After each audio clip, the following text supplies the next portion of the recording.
Okay, guys. I started this, and then I got a call. I got a call from my brother. He needs me to go somewhere to do something for him. And yeah, so I'm gonna have to go, but I'll be right back. It's like 30 minutes at most, I guess. Keto, thank you. To you too, if you're an American, I have no idea. Actually, that is true, huh? What a weapon to put out as like a potentially free thing on the 4th of July of all things. Freaking minigun. God bless America, man. Free miniguns for I assume so. I actually don't strictly know, because it says take part in a series of limited events from July 4 to 14 to pick up the tokens you need. Doesn't say all of them. It says then unlock the event crates and earn all the goodies. I don't know if I should be putting emphasis on the all here, because there have been times where they actually just straight up didn't give you all the tokens that you needed, but I think most of the time they do. Most of the time they do, especially if it's a thing that spans like 10 days. There's already 2 events right here. 1, 2, 3, 4, 5, 8 tokens there. 4, 6, 10 tokens here. Will this be a short live stream? No. What I'm gonna do is I'm just gonna put like a BRB thing, and then I'll start back up when I get back. I am sorry, but like I really should. I should go. I'm just kind of waiting for him to text me some details here.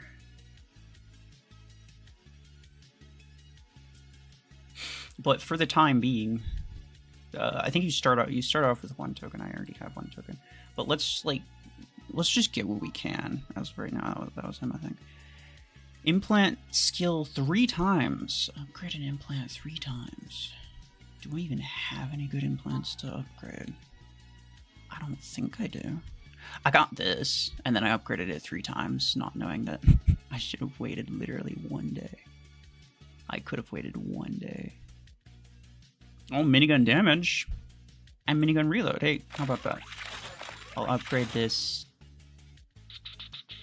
Do I want to make the reload better than the damage? Probably not. I think prioritizing damage is better. If I had recoil, I'd prioritize recoil, because recoil actually translates to more damage than the damage implant does. Scrap 5 implants, easy.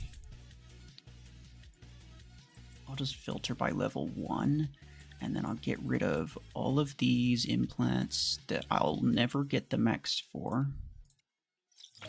Easy money.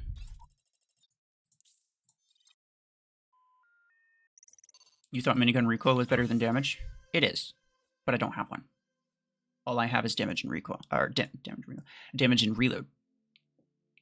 And between the damage and reload, I'd rather upgrade the damage rather than the reload.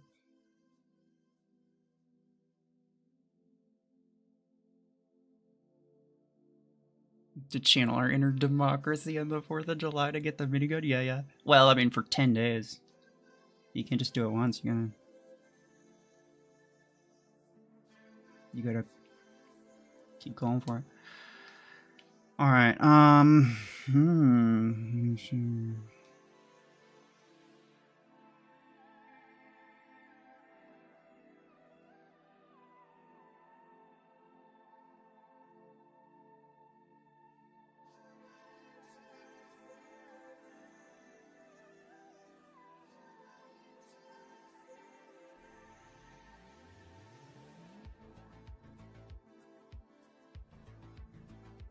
yeah, it'll be like...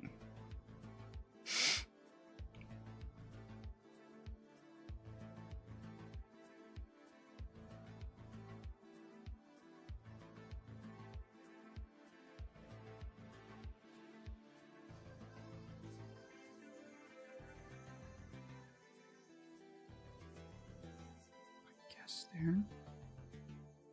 Yeah. 21 minutes.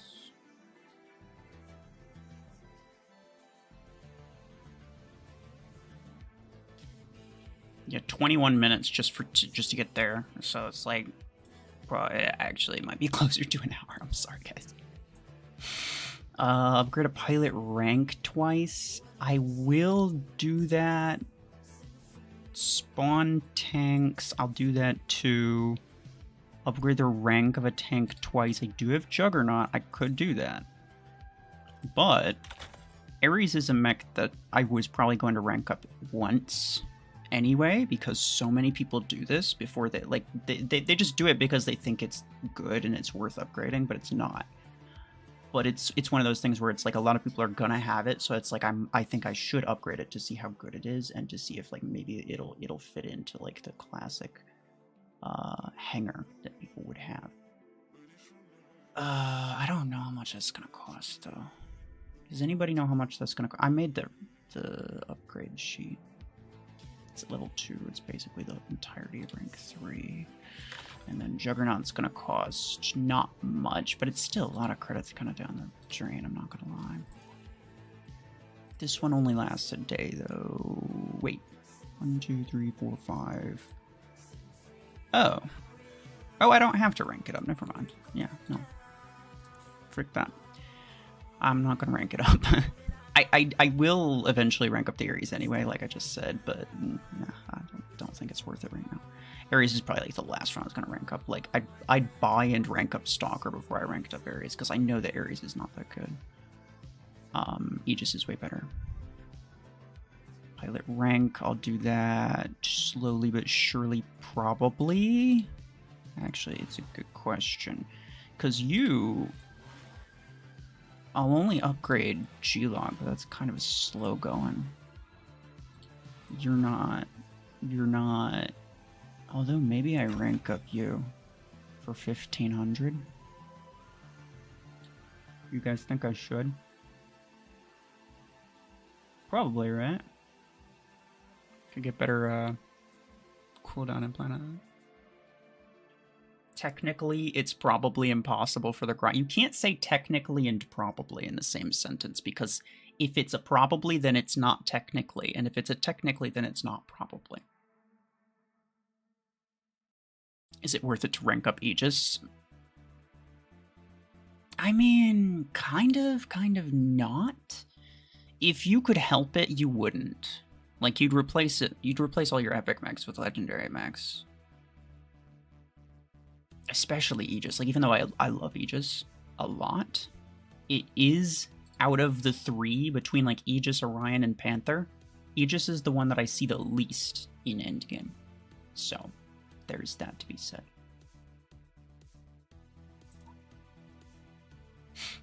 Should we duplicate Minigun 10? Absolutely, yeah, because you'll be using it on a rank 6 Eclipse or a rank 6 Surge for a really long time, because it takes forever. From rank 6 to max, you don't understand how long it takes. Like, you'll spend longer trying to save up the blueprints to max it out than you will trying to save up the A-coins to buy it. That's, like, not even joking. Open 7 implant crates and 1 member return. Sure. Pilot rank. Are we really getting a free minigun? A free minigun 10 if you keep on top of these tasks. The last time, I wasn't able to keep on top of these tasks. It was for... the frick was it? Stefania? Neve? Which one was it?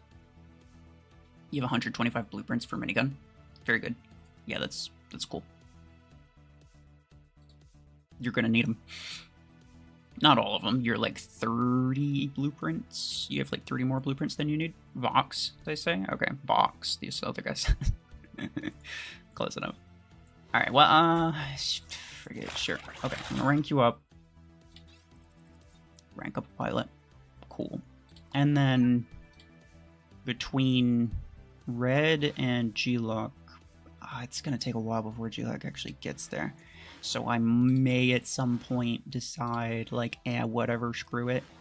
Maybe I even rank up Impulse. Because, I mean, like, maxed out epic pilots are completely, like, that's a good idea. A maxed out rare pilot, absolutely not. But I might also get you to rank 5 because it is a missile pilot. And oh, I'm exactly 4,000 squad power. I just realized that's crazy.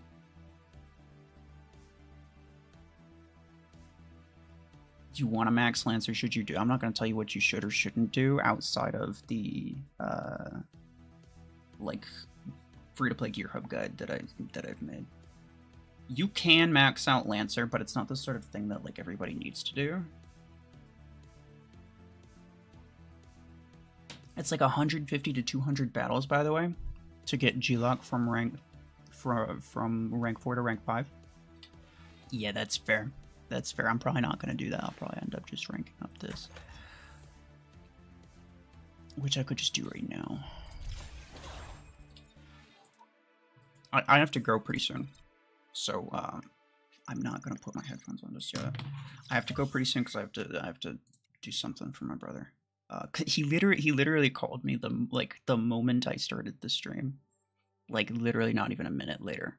He started calling me and I was like, uh-oh, what's this? 7 implant crates. That's okay, fine. This will be the easiest one, or no, this one will probably be the easiest one. And then the tank one, I could rank up tanks, but I don't have to. I can just play battles. MVP 10 times, kill 30 mechs, take down. Honestly, these are all easy. Like the hardest one's probably 10 battles won. Or no, probably the MVP 10 times, to be fair. Because there might be one time when I spawn it, but I don't get the MVP. Like probably like 2 times at most, let's be real.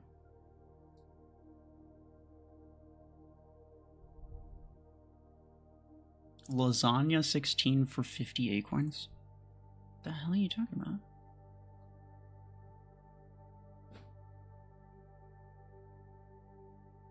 People prefer Panther because the higher energy cap, I guess?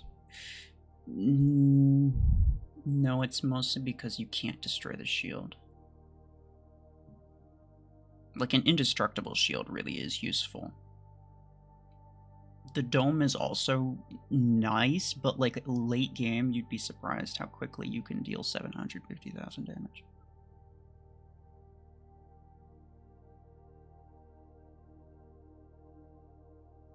The probability of getting minigun is 0.01% for the first token, yeah. But I'm pretty sure if you complete all of these tasks, if you stay up to date with, like if you keep up with all these events, you'll get every single token. I think. I'm not like 100% on that, but I'm pretty sure you'll get every single token for this. I have 3 right now. I'll spin it just to entertain you guys a little bit before I leave.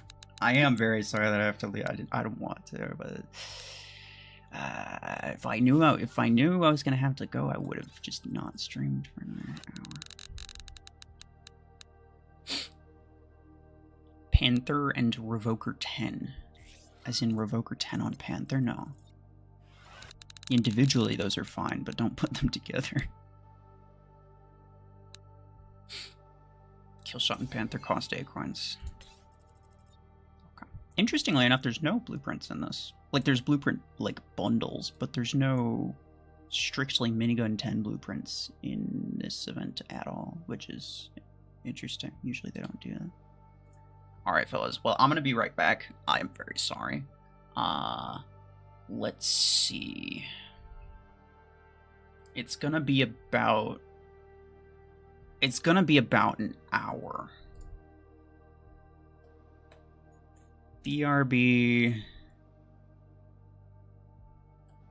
We'll say it's maybe 45 minutes.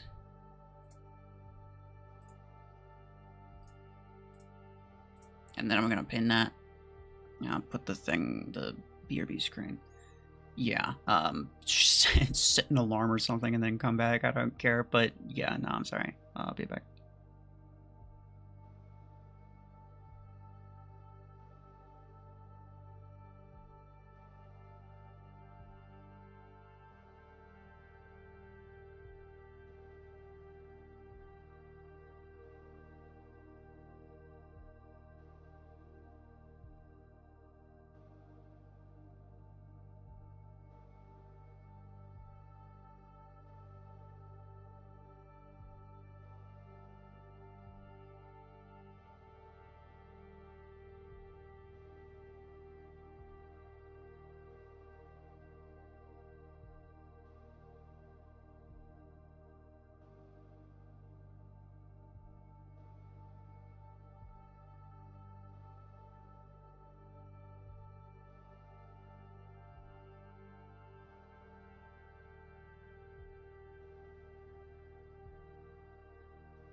Okay. We're like... Yeah, 50 minutes. It's close enough. Go touch grass and light some fireworks. Light some grass on fire. Good middle ground. Alright, yeah, sorry about that. I am back now. Let's... I think I finished all of these that I could finish, like, just, like, doing random stuff. Let's try to get the rest of these, though. I want to, specifically this one, this one's still got 3 days, but this might not. I have to assume, or maybe not assume, but I have to at least account for the possibility of, hold on.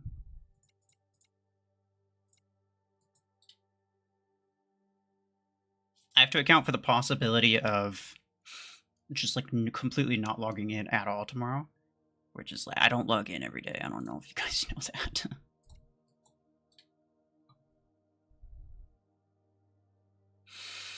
Where was I? I was doing something. It was exactly none of your business, so I'm not gonna give any more details than that.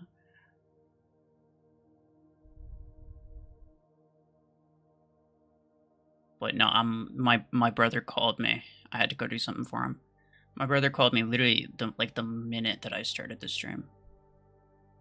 He calls me. Before I even get off the, you know how there's like the starting soon screen that I always have for like 30 seconds, a minute while I'm setting it up, sharing the link on Discord, doing that sort of thing. During that time, before I even like turned the screen on. Okay, let's go. During that time, he calls me, and he's like, I need you to do something for me. I was like, damn it, okay. It was exactly none of your business, yeah.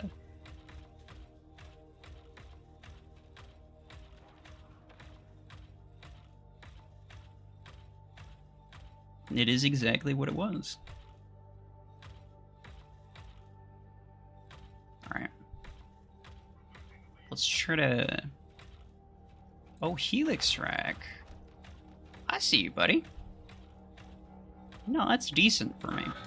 Because I'll just do that. What are you going to do now, stupid?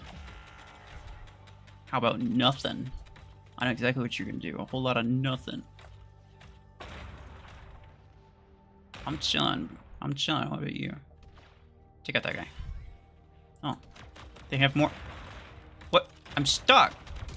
Bro, what the... Okay. I was hoping to use my shield elsewhere, but I guess not. Was not to be. Stupid ass bot. Oh no, it's not even a bot, it's a player. Stupid ass player.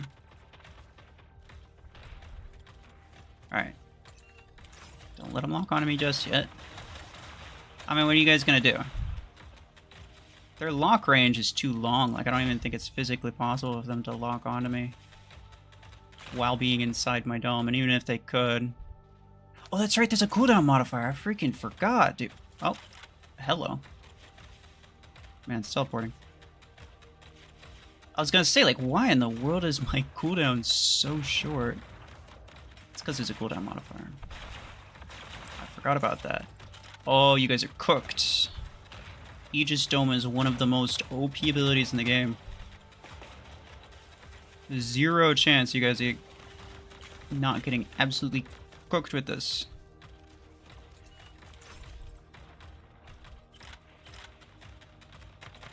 Come on, get this guy. There we go. You could try it. Try it all you want, buddy. Oh, there's somebody out of Gemini. It's fine. Uh-oh.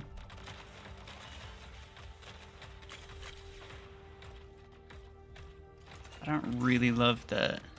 Oh, hi. Bruh. What is that? Like, what is he? Sure, pal. You're just gonna get freaking smacked. That's a Dreadnought. He's AFK, though. Did he quit, or is he just loading in? I remember... I shouldn't just assume people quit when I see them not moving, because I do recall, especially in the beginning of matches, I do recall back in the day when I used to play on mobile, it would take me like a solid 30 seconds just to load into the match. So, like, by the time I actually, like, had control of my mech, it was, like, 30 seconds into the match. It was not great. Easy MVP with you just though. Every game is just a Surge soloing my team. Yeah, welcome to Mech Arena meta. This is why I say Surge is lame. But that's also the reason everybody should get it. Like, just because I think something's lame doesn't mean that you shouldn't get it. Like, if your goal is wins, then yeah, like, Surge and Eclipse are kind of the... Like, that you really should be going for it if you want to be winning a lot of battles. So, like, the advice I give is not tied to my own personal biases, but...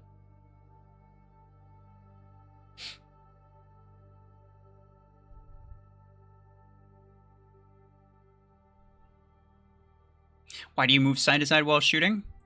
It's just, like, you could call it twitchiness. Like, there's no real purpose apart from, like, if you're not shielded, like, let's say,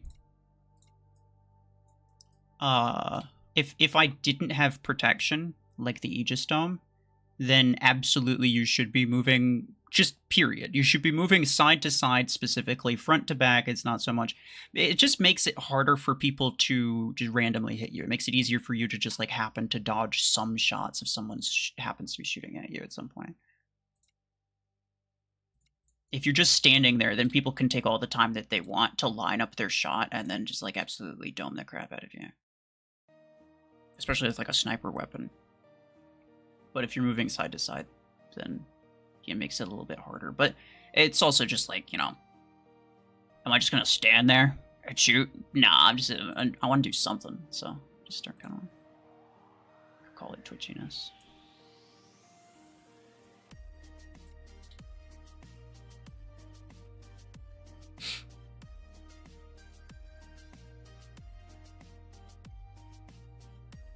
John, can you join the match? Are you in my list? What's your name?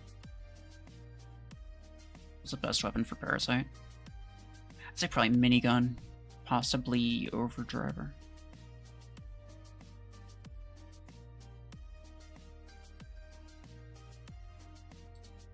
We'll just run with this.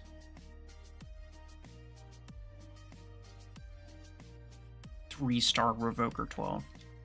Well, I mean...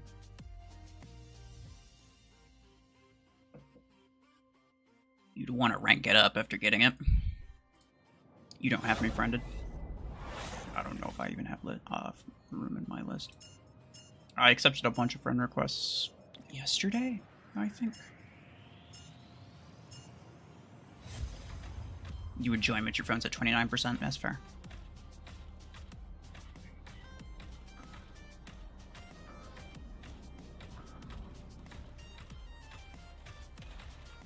Swede. Aw, Swede. So cute as you. Oh. That's not good. I'm not getting an MVP with this. Well, except this guy's kind of stupid. Fires Helix Rack in the one spot that he's not actually going to. I mean, to be fair, it's a bot.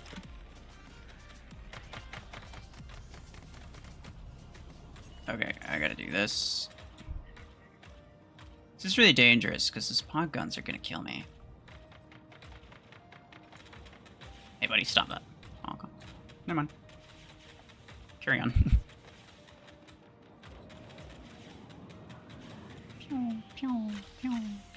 I don't even think if he tried to mortar me, I don't even think he could hit me.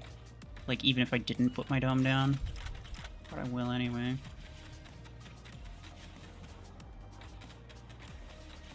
I have 120 meters on this, which is pretty solid.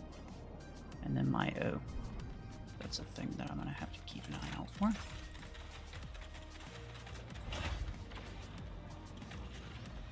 He's down there. He's down there all right. Oh, he did. He did. Nice.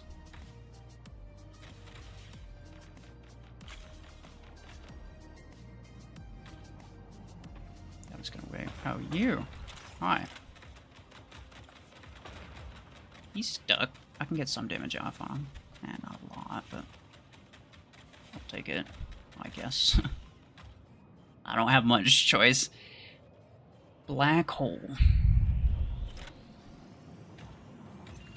Your phone would implode and turn into a black hole. Interesting.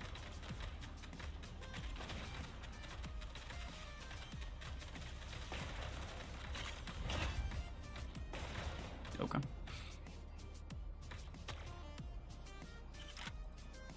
Am I the only one who think about bots doing some freaky thing while I'm not looking? I mean, they do freaky things while you are looking, so... I don't know. You're gonna have to be a little bit more specific, I think. Yeah, no, I got an MVP with this, I'm sure.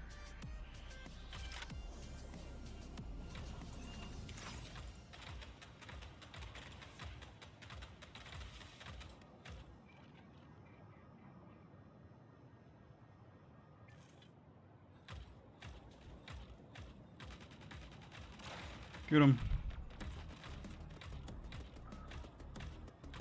Okay. Viper better than Podgun? Absolutely not. But it's good. It's good. So I want to use it, right? Because my other option... Like, let's just, as an example... Hold on. Yeah, I got some. As an example, if I wasn't using Viper... Then I had Quantum Gun on this, and then Podgun on this, and then I had Helix Rack on this. Which would mean I'd have two builds that have pretty bad weapons. So obviously, if you can replace one of those weapons with a good weapon, then that's good. You should do that. So that's why Viper's in the cycle at all. But then once it's in the cycle, what are you gonna do? My options are to put it on really any of these 4 mechs. It doesn't make sense to put it on the Lancer because the Lancer wants to have a low exposure, not high exposure. So we'll say any of these 4 mechs.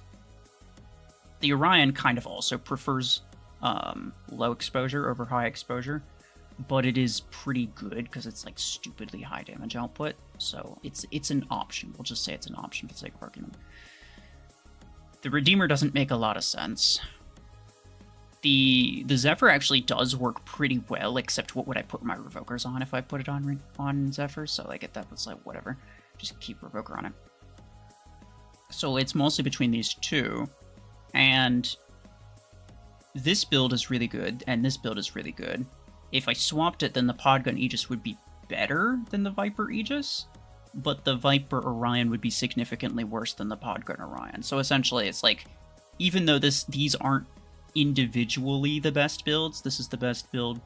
Podgun's the best weapon for Orion out of the two, but Podgun's also the best weapon for Aegis. So like, this is why it kind of bothers me when someone's just like, what's the best weapon for this mech? It's like, no, it's not about which one's the best one, because the best one's always going to be one of like 4 weapons.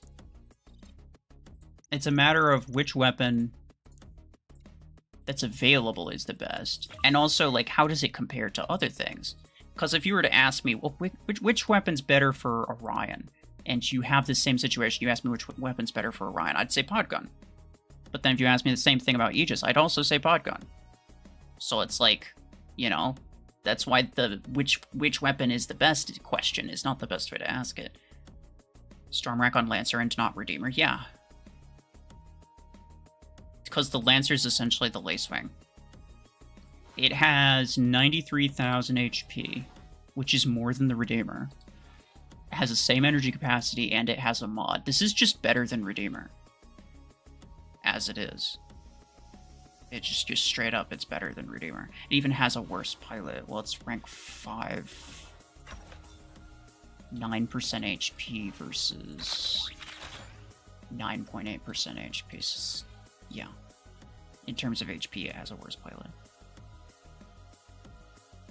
So yeah, no, the Lancer is just straight up better than the Redeemer at this point. Do I have EM Rifle? No.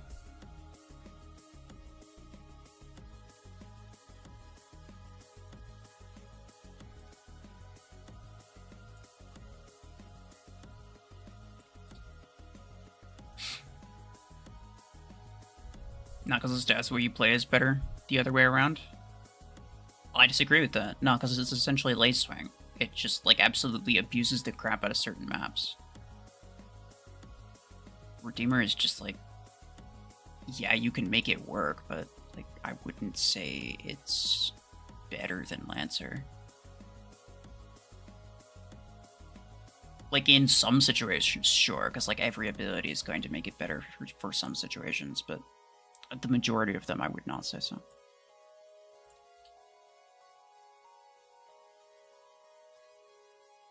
Where can you find the upgrade sheet? It's in the description of the stream, should be now.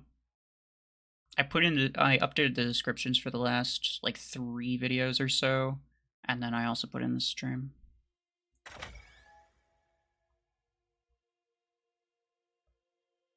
Is my friends list full? I don't know, I'd have to check.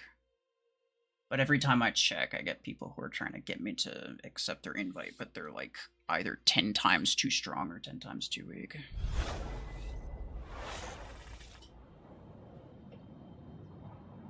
Is Mech Arena on controller? I mean, you can use a controller, yeah.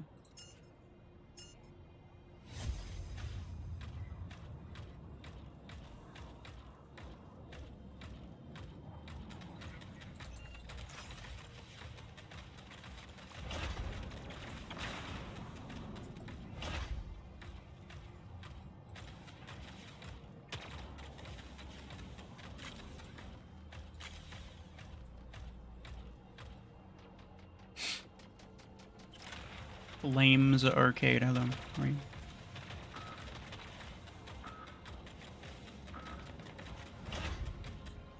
Damn. Stop.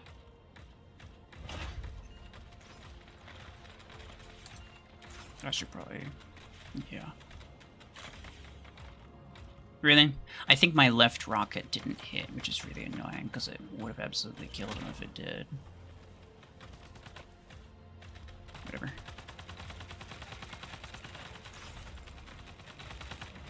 Get him.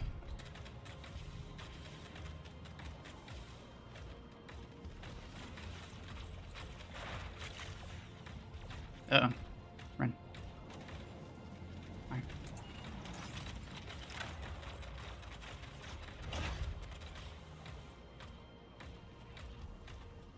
He has a Galvanical for no reason. It's so ridiculous. Like, of all of the mods that you could put on, maybe his other one broke already, but that's just like of all the mods you could put on. Galvanical, oh god. Better than a canopy, I suppose. Well, I mean, maybe not even. At this SP and for Lancer, it might canopy might even be better, to be honest. Because like everybody's using Helix Rack.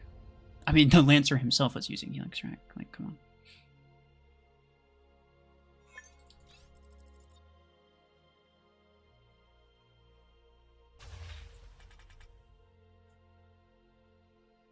You used to play Farlight? Well, why'd you stop? I mean, you're asking me why I stopped, but I mean, you stopped too, so like I think you could understand it to at least some degree, huh?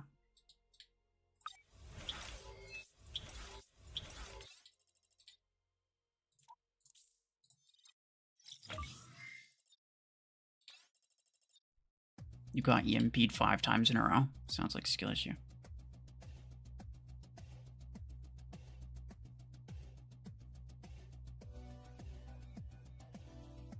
They should make hardened holes cheaper. Isn't that the like second cheapest one? It is, right? No, it's the third, because Canopy I think is 500 for Legendary.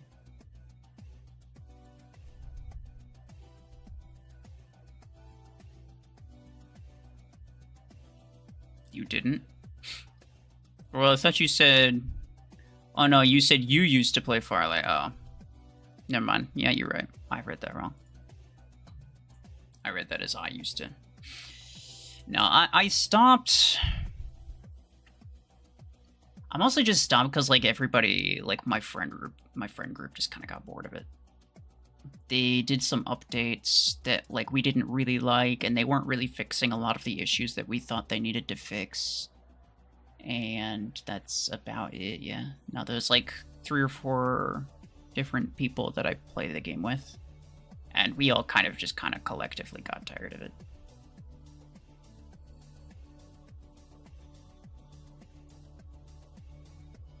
But also I wouldn't upload it or stream it on this channel anyway. I play some Repo, but not on this channel. I also started playing Star Wars Battlefront again, which is very fun. I love that game. There's so many problems with it, so I have to play it on NVIDIA GeForce Now, which is like the only way. Because there's like it has something to do with like the drivers. Like in order to play it, I'd have to like downgrade my graphics driver. I don't want to do that.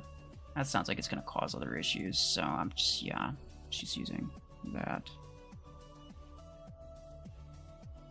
Cowdosia, hello. War robots tips. I mean,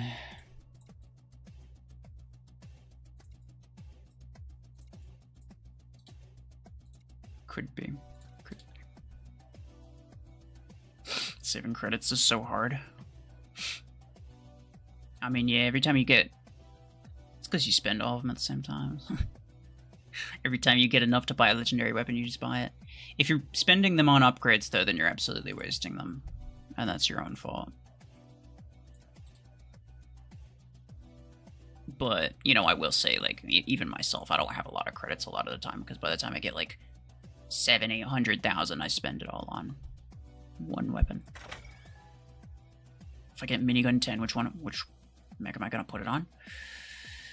I might skip over Graviton. I might skip over Graviton 10 and go for Panther.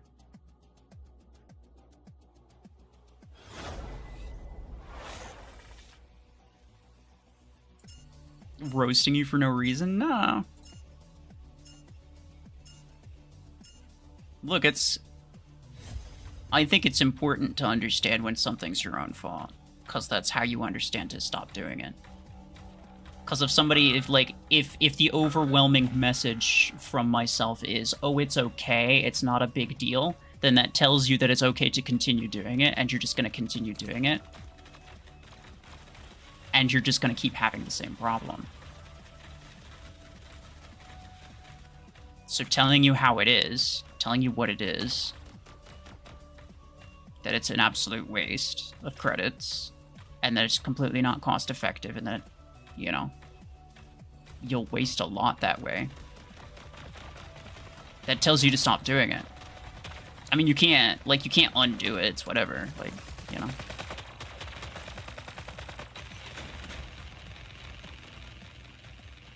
Like, have I made bad decisions on my account? Yeah, absolutely. I'm not gonna, like, cry about it, though. Like, I don't care that much. Because it's just a thing where it's like, okay, yeah, I should not do that, but...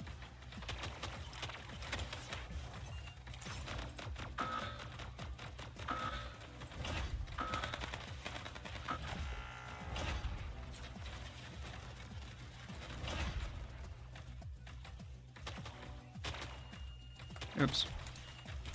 Hey, stop. I might die here.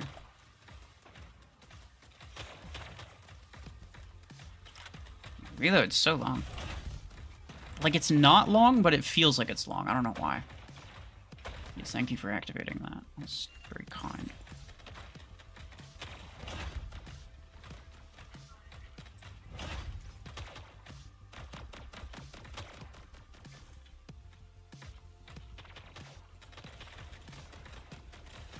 Where's home? Yay, I took it.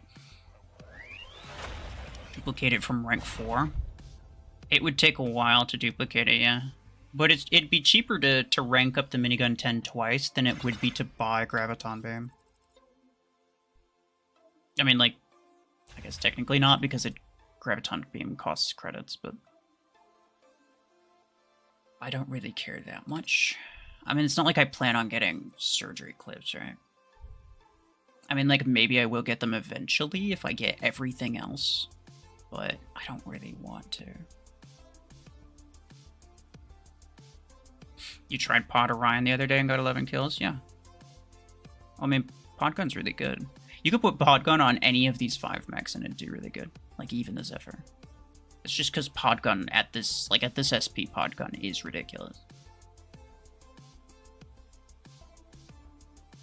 Why is Revoker Aegis actually cooking in free-for-all? Several reasons. I don't think it has to do with the Revoker on Aegis build specifically, though. It's probably mostly because there's a cooldown modifier, and Aegis with the dome is going to be like hella broken with the cooldown modifier.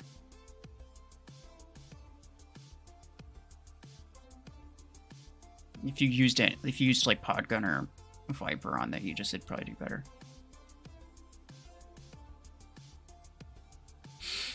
Sanji, 33 months is crazy, bro. Happy 4th of July to you as well. Are you able to actually play Repo this week?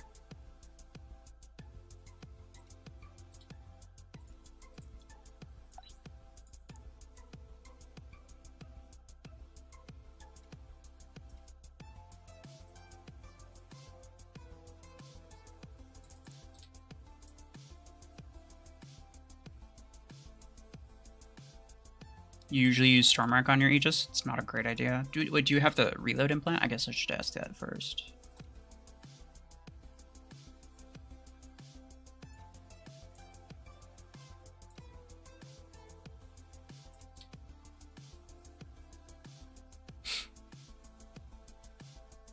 You do? Okay, yeah. In that case, then, yeah, that's pretty good.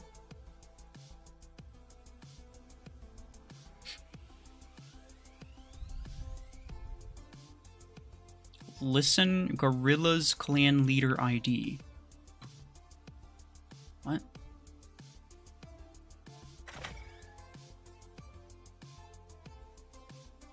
I haven't seen a game that asked for downgrade. Most updates are backwards compatible.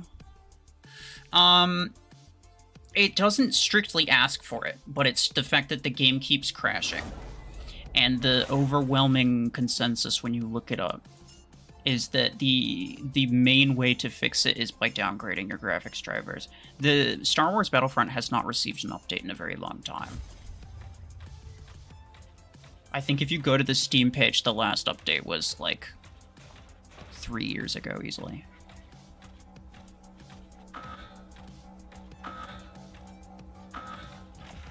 I think they've done some patches, and I think they've banned a lot of cheaters.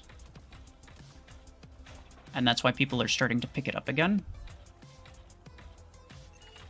Along with people just, it's part of like essentially to some degree, like the player base being active again, because it was dead for a really long time. But the player base being active again is partially due to like basically a movement of people trying to get them to create Star Wars Battlefront 3. And so they're just going to keep playing Battlefront 2. And try to convince DICE that it's worth doing.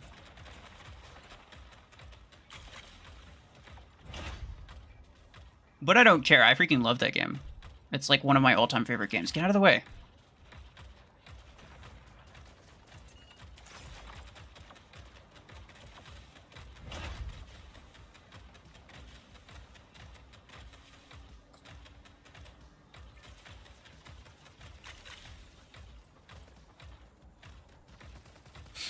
Listen to you? No. I mean, I did listen to you, I just didn't do what you said. Partially because I was already in a battle. I don't think you understand how this works. But also, no, I'm not taking time out of my day to look up something random, which is probably just your ID. Like, I can't think of a situation where looking up somebody's ID is, like, actually going to be worth my time.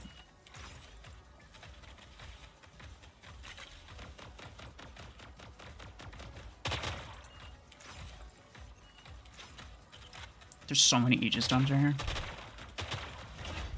Sorry, buddy. I'll try to get out of your way.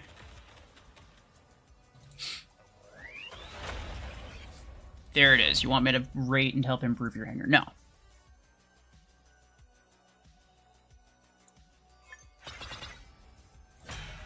I wish there was an easier way to do it. There's not. Unfortunately, like, in order to, like, actually give you good advice, I'd have to... Yeah, okay. I'd have to ask you what you have outside of what you're using. I'd have to figure out all kinds of information from you. And it's just not... It takes way too long, and it's not worth doing on stream. Nobody wants to sit here for 30 minutes while I interrogate you to try to improve your hanger. So the best way that you can get advice is by going to Discord. And there, what makes it a lot easier is, first off, I mean, you don't have to, like, you could just do it, and then whoever's available, who knows what they're talking about, can chime in. And then other people can kind of chime in and say whatever they want. And you'll get a back and forth conversation, as opposed to just one person telling you what they personally think is better, because I don't know everything. But then also, you can just, like, attach a bunch of screenshots. So you can share a screenshot of your hanger, you can share a screenshot of your inventory, everything else. You can share a screenshot of your weapons, you can share a screenshot of all the stuff that you have, and it just makes it a lot easier for everybody involved. Battlefront's a great game. I still play it on Xbox. Nice. I do kind of miss Xbox. I played PlayStation for a while just because that's what all my friends had for the longest time. But I have always preferred Xbox. Always. 1 token. Okay. What do I need for this? Still a bit. It's fine.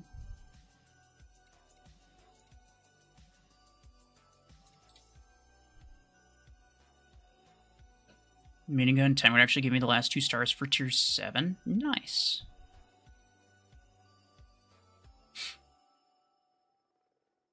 You're sorry you may have already answered this question, but do you think it's a scam like always, or might this work? Could we get Minigun 10? What do you mean like always? I would actually say the vast majority of the time that they do things like this, they always give you all of the tokens necessary. There's only been once or twice where they didn't. There's only been once or twice when they didn't. Die. I don't think I've invited this guy.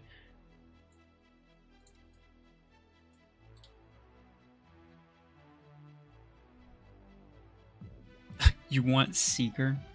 That's not gonna happen. It's not even possible to just, like, give you stuff. Like, I shouldn't say it. But it's not possible to give someone mechs and weapons. It can't happen. There's no physical way of doing it. Even if I wanted to, which I don't. I couldn't do it even if I wanted to.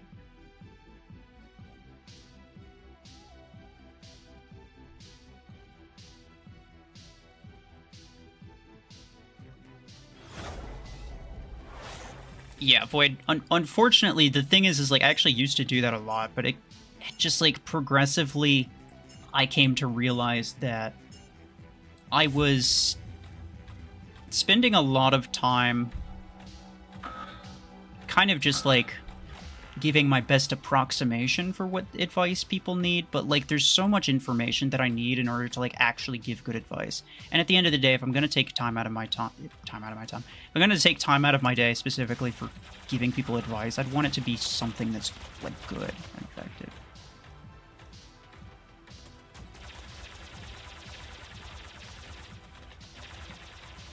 And there's just way too much info that I need in order to, like, to tell you how to, like, improve your hanger based on what you have, and also in terms of, like, where you should go from where you are.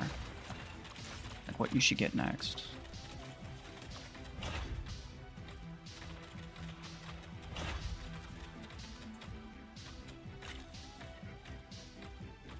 I've gone through multiple different, like, video styles trying to figure out some way of approximating something that's similar, you know?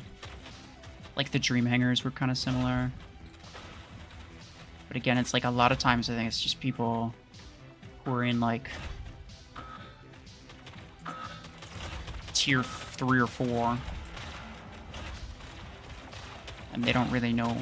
Like, obviously, the stuff they're using isn't going to be worth using endgame, but, you know, what should they use? It's just not as simple as, yes, use this, don't use this, you know? It's not as simple as that.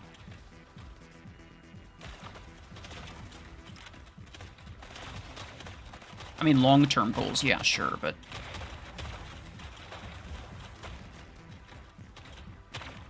for long-term goals, I can literally just show you what the meta hanger looks like, and then you can just try your best to get there. And that's literally like that would be the extent of it.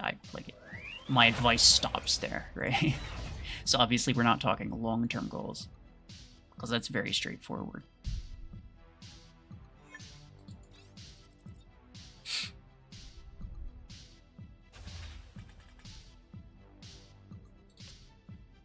You also get 100,000 credits from the crate rush from this one. Oh, nice. 100k is actually like not that much in the grand scheme of things, but I mean, I'll take it. Obviously, it's free credits. For real, that Viper though. I know. Yeah, I was definitely sleeping on it. I was sleeping on it. I'll admit.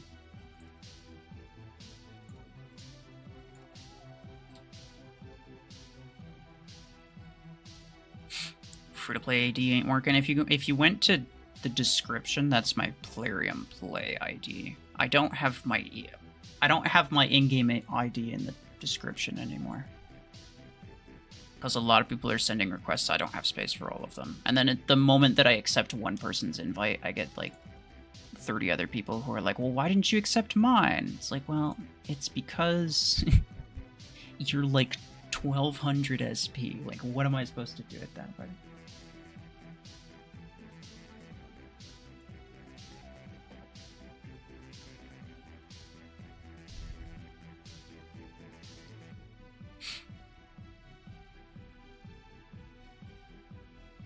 You can see why Pablo been using those Vipers. Oh, yeah.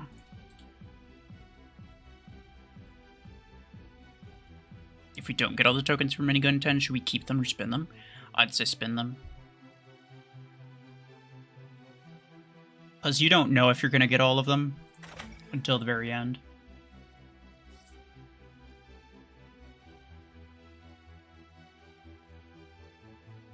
So unless you saved all of them until the very end and then spun all of them at the same time, or kept all of them.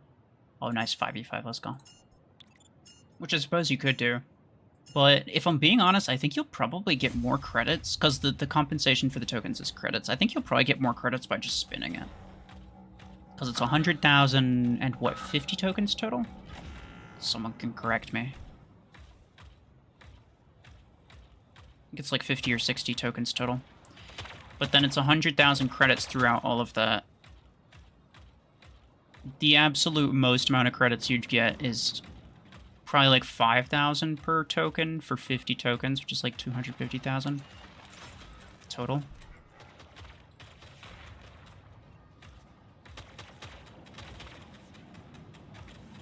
I don't think 150,000's really worth that much. But then they also, it might give you as little as like only 1,000 per token, which would only be like 50,000 credits.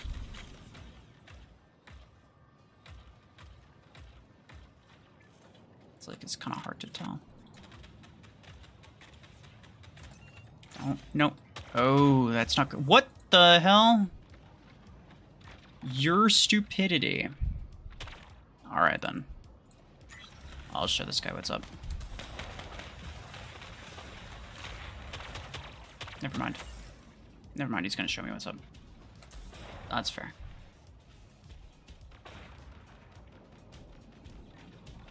He's dead. I am so cooked, though. Like, the moment I step out.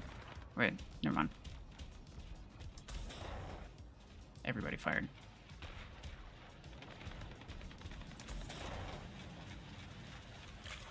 I'm cooked, okay. Fair enough.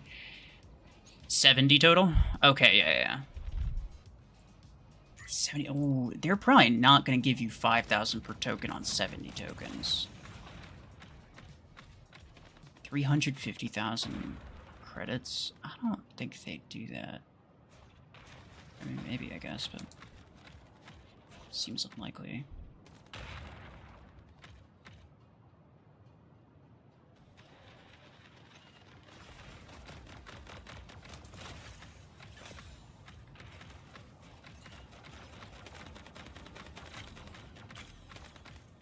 Everybody cut that out.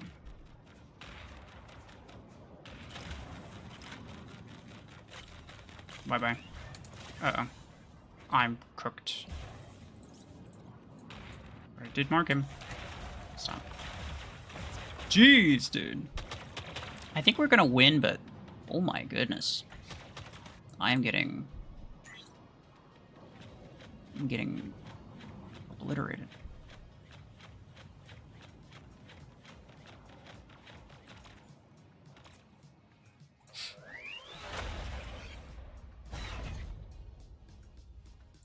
If we were to get the minigun 10, do you really think it would be worth it to rank it up twice and put on Panther, or are there other builds you'd recommend? I mean, you'd rank it up twice. Long term, you'd want to put it on Eclipse, but I'm only gonna put it like just because I'm gonna do something doesn't mean you should do something. Like, it doesn't mean you should do the same thing. You know what I'm saying? I've said before. I've already made this very clear. Someone sent me a DM in game. Watch. I've already made this very clear. I don't intend on getting Surge or Eclipse or really moving to tier 7 whatsoever. Because I want to have an account that's with all the lower tier stuff, and I want to stay there so that I can make better videos regarding that sort of thing. Because I already have a high tier account. Like, there's no point. And so, because of that, obviously I'm not going to, you know, I don't want to rank up my Aegis, because I want my account to stay at that rank.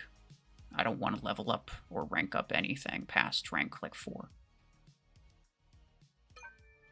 Yep. In-game DM. Called it. Guys, please stop sending me DMs in-game. In fact, if you send a DM in-game for something stupid, like, please invite me.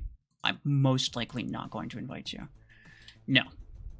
Don't. It causes my game to crash. Like, if you send a DM, I think what happens, as far as I can tell, my best guess here, is when the game sees that I have a DM while I'm in a match, then it crashes my game as soon as, like, well, it causes that stupid loading bug thing where I can't collect any rewards. And I can't invite people to team. And I also can't decline squad invites for whatever reason. Like, I can't click on most things. It basically crashes my game. If I'm in hangar when you do it, I think usually it's fine, but just stop sending me DMs in game, please.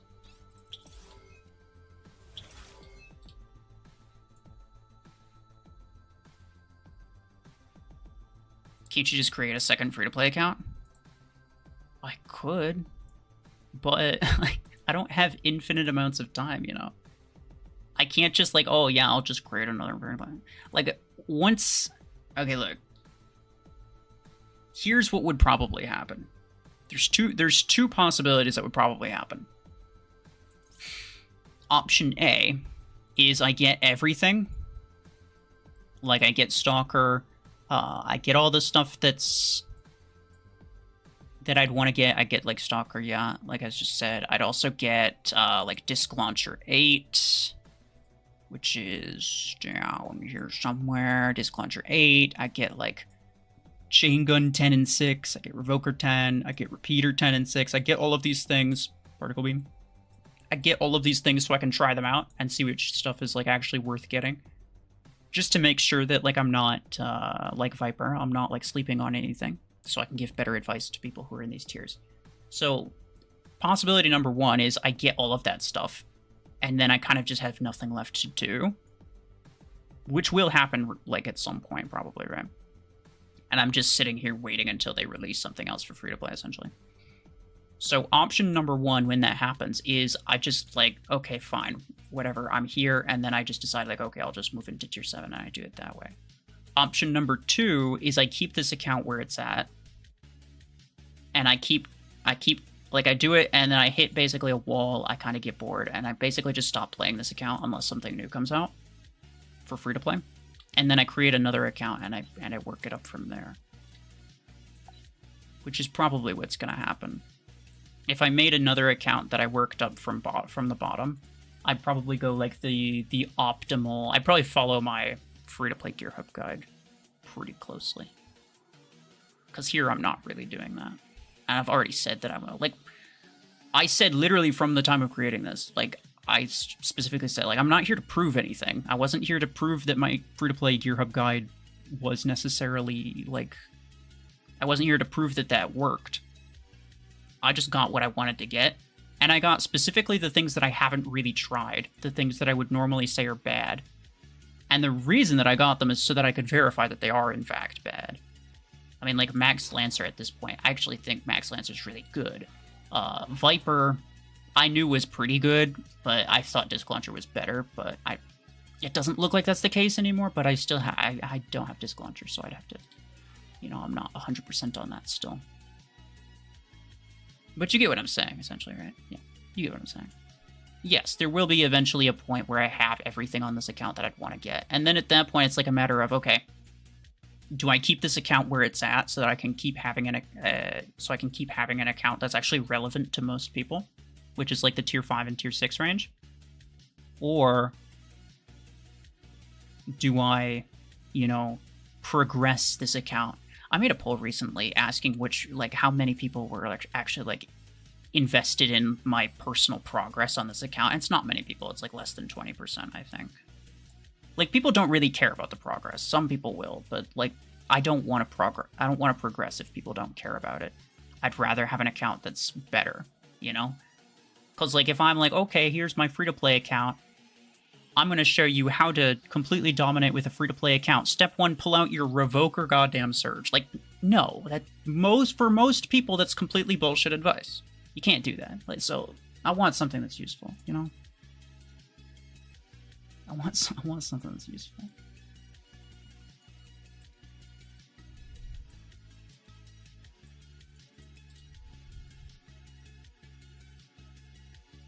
ID and description is wrong? No, it's not. That's my Plarium Play ID, not my in-game ID.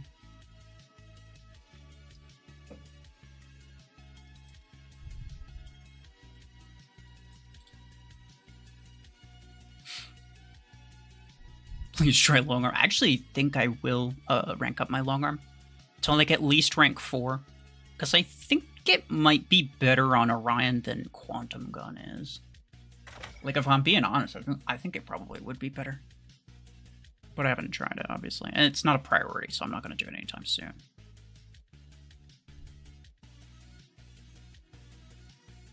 How long am I? Oh, no, that's a good question. Thank you for mentioning that. I should unpin that. Thank you.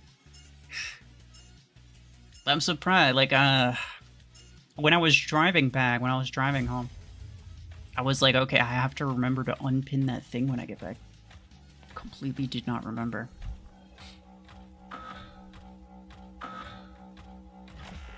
With Disruptor 6. Disruptor's a tough one, because the 6 and the 12 are the ones that are for credits. And that's not super practical. I guess maybe I could get it.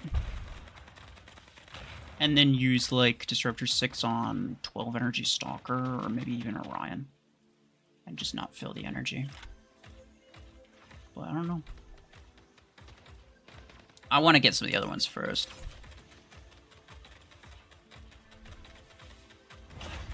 Hey, buddy. He's completely, he doesn't know what's going on. Literally has an enemy dome right behind him, and he just does not understand. That's great. Gate Kresker. Yo, what? Oh, okay. The unimpressed guy is a Salver. Should probably do something about that. Okay, here's what I'm gonna do. I'm gonna wait until I'm not spotted anymore. And then I'm gonna go around this side. So this is a Salver, I should probably kill him. Bye. Don't do that. This guy's AFK. I shouldn't shoot at him, but I will. Disruptor 16 is for credits also. I mean, did I or did I not explicitly say that I'm not going to be getting into... Like, I don't plan on progressing whatsoever. I might get into tier 7 just by sheer accident, because, like, I'll eventually get the tier stars for it whether I want it or not, but I'm not going to get into tier 8. There's 0 chance I get into tier 8. Unless I'm actually trying. And if I was trying to progress, then you can absolutely forget any type of, like, trying Disruptor 6 on whatever crap, because then my goal would be to progress. And all of my effort would go toward that, and any type of free-to-play video that I make would be completely irrelevant to most people. And that's why I don't want to do it.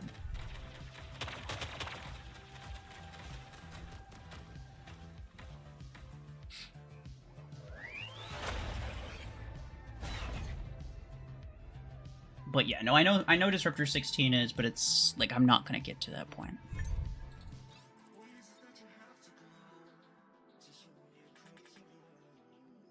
Yeah, that guy.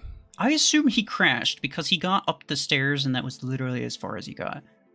Oh, Gemini. I bet you he won the, I don't think he paid for it. I bet you he won the playoff. He might have spent money to win the playoff, but I'll bet you he just won the playoff because Red did as well. But he got a rank 4. I think he came in second. F in the chat for that salary. Yeah. That's true. Should have been on our team. Just saying. Which app do we use for the thumbnail? It kind of doesn't matter. I think a lot of people think that it's like, oh, you know, if somebody makes good videos or has a good thumbnail, which my thumbnails are not great. I know that. Don't even mention that. But if you think somebody makes good videos or good thumbnails, then it has to have something to do with the editing app that they use or the image creating app that it has nothing to do with that. I could be using any random app. I use different apps depending. I just use like a random browser app for my stream thumbnails, so I can just like make them really quickly because I use basically the same template, and then I just like delete the image and replace it with like whatever, edit the text. Like you see my stream thumbnails, they're basically all the same. But I'm completely okay with that, by the way.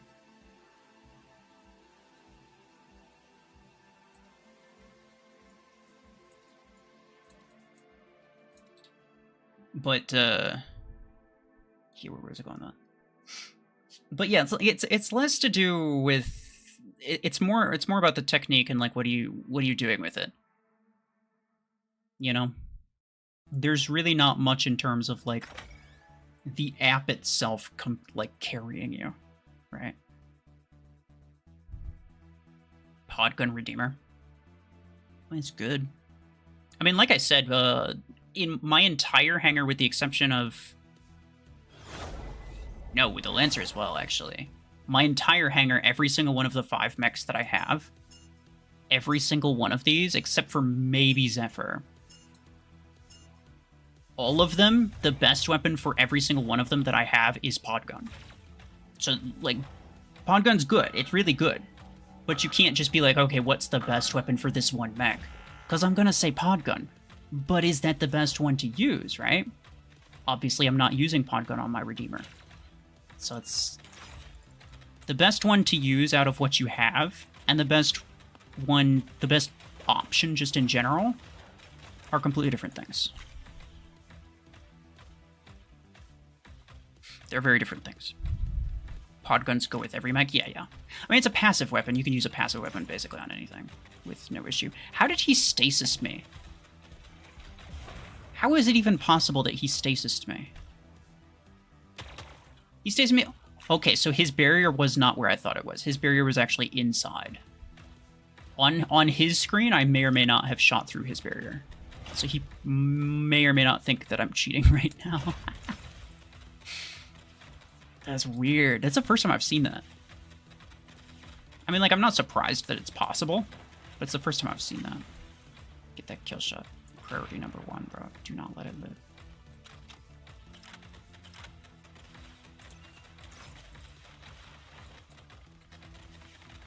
Kill him! Kill him with fire! Okay. He's dead. I didn't kill him, which is really sad, but he's dead. That's a parrot. Or no, that's... I thought that was a parasite when I dropped in, not some vortex. He's taking a lot of damage, though. Jeez. Yeah, you got it. You're fine.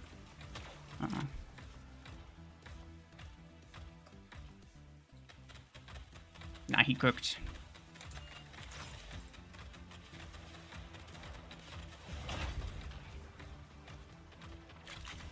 gonna use this opportunity to move up a bit. Oh, that might have been a bad idea. This guy might pod me to death. Never mind. No, we're fine. Where's the last guy? Oh, I think he's on the left.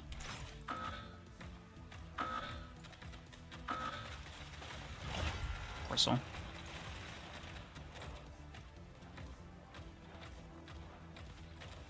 Oh, Henry. Henry quit. Big Sag. Cool.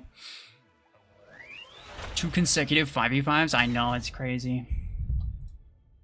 That's like, I'm not even gonna lie, it's part of what sold me on making a free-to-play account.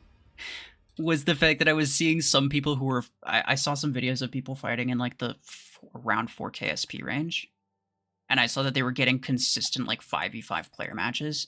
And they were using amazingly hilarious builds too.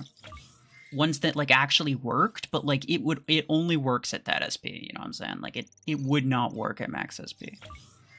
And I saw that and I just couldn't help but laugh. And I was like, you know, I want this. I want this in my life right now.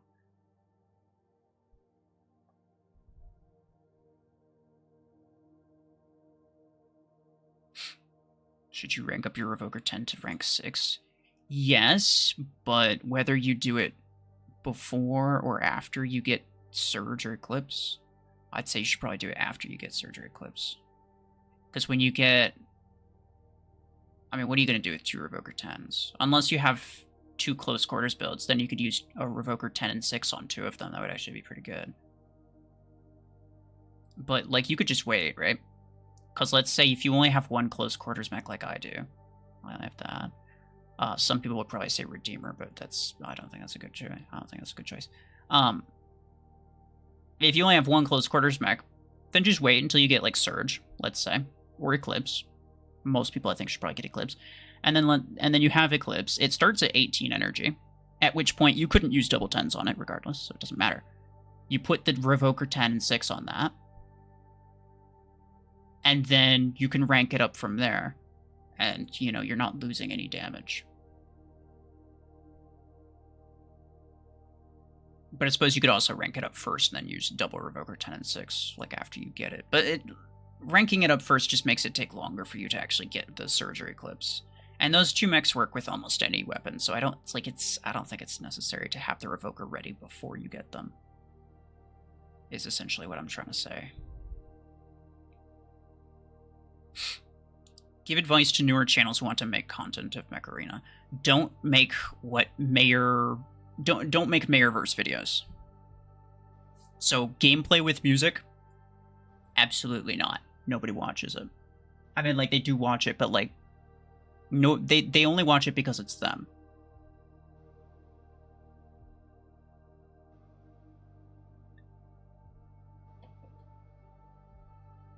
You have to give some type of value that's greater than just gameplay with music. Because there's like 3 channels that do that.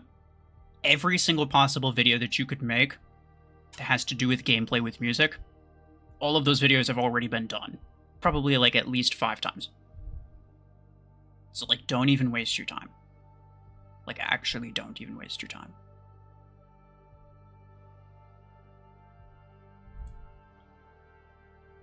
Myself personally, outside of just like the random videos that I make, like the one with the bots having the super speed, it's kind of funny. But in terms of like my main videos, which are like my guide videos, my primary goal is to just make sure that my video is the best video on that topic that's out there. So like any video on that topic, mine's the best one. That's my goal. And I think, you know, I think for the most part, I think I achieved that pretty well. I mean, I wouldn't upload it if I didn't.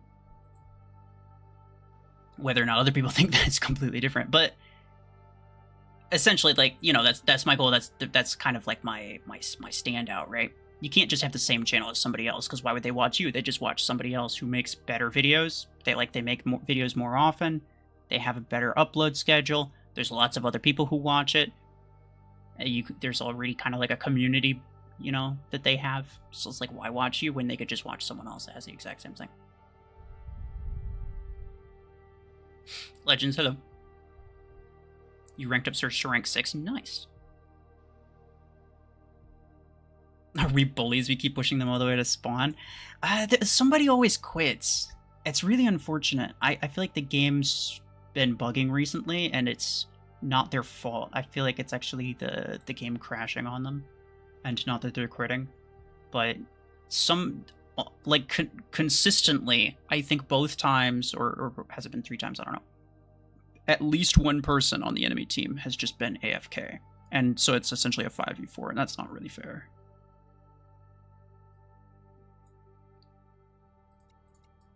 Trying to figure out who I've invited the most. Okay, I don't think I've invited you at all.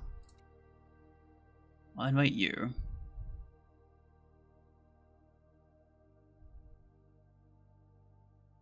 Review of a weapon with voiceover. I mean, look. Like, what do you think? Like, as somebody, would you watch a video like that?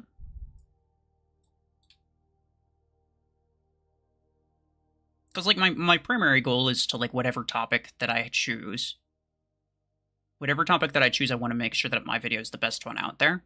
But then when it comes to choosing a topic or, like, choosing a format, my first question is, like, would I, if I was in a position where, you know, I didn't know everything, or I was a free-to-play player, would I actually want to watch a video like this, you know? Because at the end of the day, if you would not watch videos that are basically the same as what you're making, then don't make them.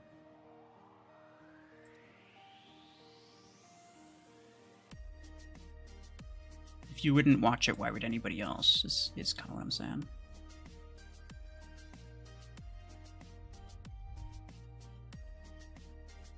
Mech Arena Jesus. Nah, I don't appreciate being compared to Jesus.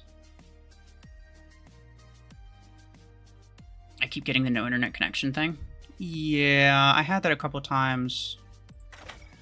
Not on the live server, actually on the test server I was having that issue. But that was just my phone. I think it was actually my internet, so I don't know.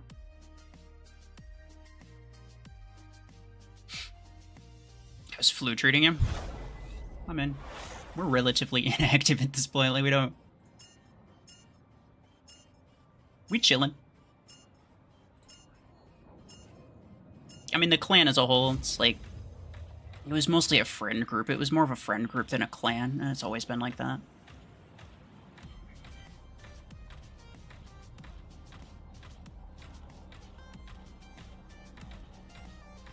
Alright, fellas. Let's see. Did one of them quit? That's the question.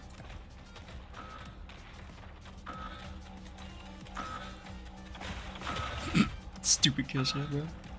Zero awareness.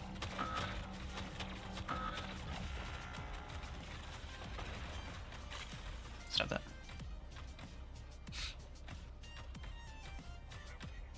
What would you suggest they make?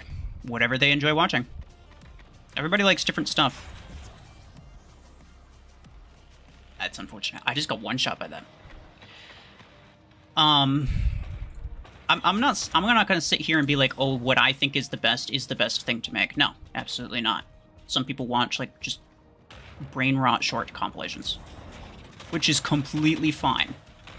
A lot of people really like that stuff, but I wouldn't make that because I don't personally watch it, so I wouldn't make it, right?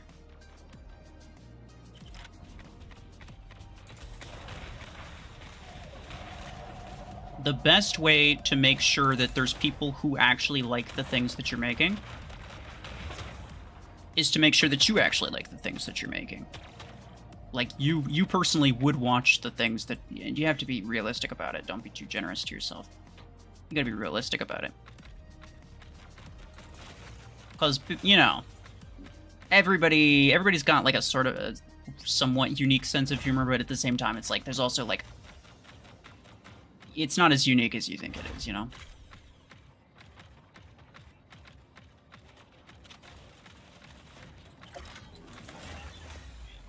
Like, there's a lot of people who like the same things as you, pretty much always. Nobody shoot him, please. Actually, no, go ahead. Good job, stupid kill shot. Thank you. I was about to mark him to make it easier for you, but nope. Just run in. Don't think. All gas, no brakes. Who needs brains anyway, right?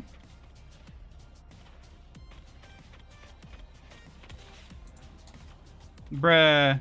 Oh my goodness, this is what happens when you use Javelin Rat Killshot.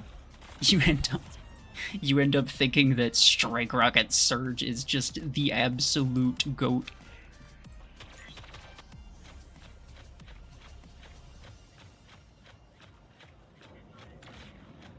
Somebody get that guy. He's a Revoker Surge. He really needs to be godded. Yeah, that's not great, because he's getting freaking drilled from the back. Okay, nice, he's dead. Yeah.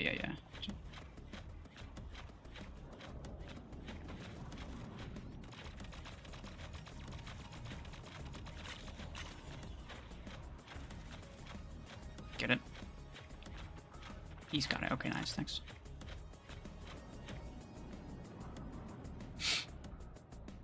Is Flu gonna compete next year when World League starts back up? I don't think we'd be welcome. But even if we were, I kind of doubt it.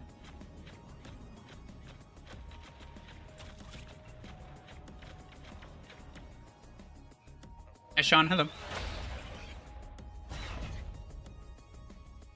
What do you think most people would like to watch? Don't think about it like that. Think about like what you like to watch. I'm a stat nerd, and I used to watch a lot of back in the day when I used to play War Robots. What I used to watch a lot of were weapon comparison videos by a channel called Ager. I think he still makes them, and that's where my weapon comparison videos came from. I changed them to kind of fit the sort of things that I would like to see, which is like the side by side. He just show one at a time. It was my idea to like actually put them side by side because I think it's a better comparison that way. And you know, some of the other stuff that I do with that. So, you know, that's essentially where that came from, because like I knew that I liked to see it. It had nothing to do with like, oh, what's popular, just follow the trend, do what everybody else is doing. It had nothing to do with that. It was all about, you know, like, I enjoyed making it. I enjoyed watching it. It was the sort of thing that I was interested in, and because of that, I knew that I could make it and other people would be interested in it.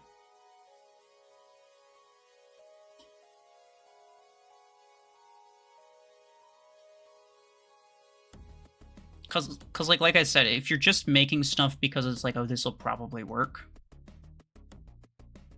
like, then, you know, then you don't personally care about what you're making, and most of the time people can tell if you care about what you're making. Most of the time people can tell, and they're not going to care if you don't care. It's not always the case, but it's most of the time the case.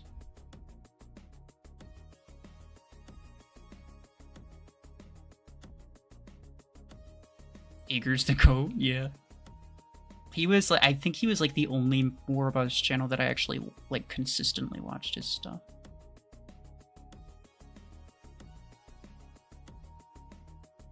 I know you guys got shunned due to complications, but it'd be a nice addition to see you guys compete again.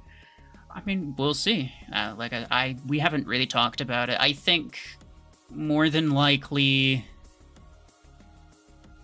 we don't like the drama any more than the next person. You know, like it's the same reason that anybody asks me what happened, I'm not gonna tell them. Like the drama stops here. You know, like I don't want to like polarize the community in any way. I've never talked about it publicly. Like I think I've mentioned that something happened, but I've never actually said what happened because I don't want people to form opinions on stuff that they don't know anything about.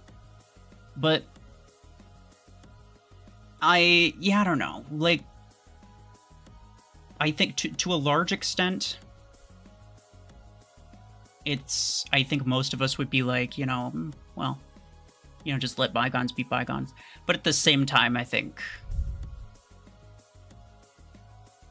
maybe it'd be a little too soon. I think some of my clanmates are just like fully done, and they don't plan to ever participate again. Which is also fair. I think both sides of that are fair. What do you think about Sololock? I don't watch him because I don't understand him. I only understand English, so like anybody who doesn't speak English, I don't watch them. It's not to say that their videos are bad, but I don't watch them. Like Desync. From what I could tell, his videos were good. I didn't understand a word of it, though. Yes, I know you can use YouTube captions, but like nobody wants to read while they're watching. That's why you're watching and not reading. Like, you know.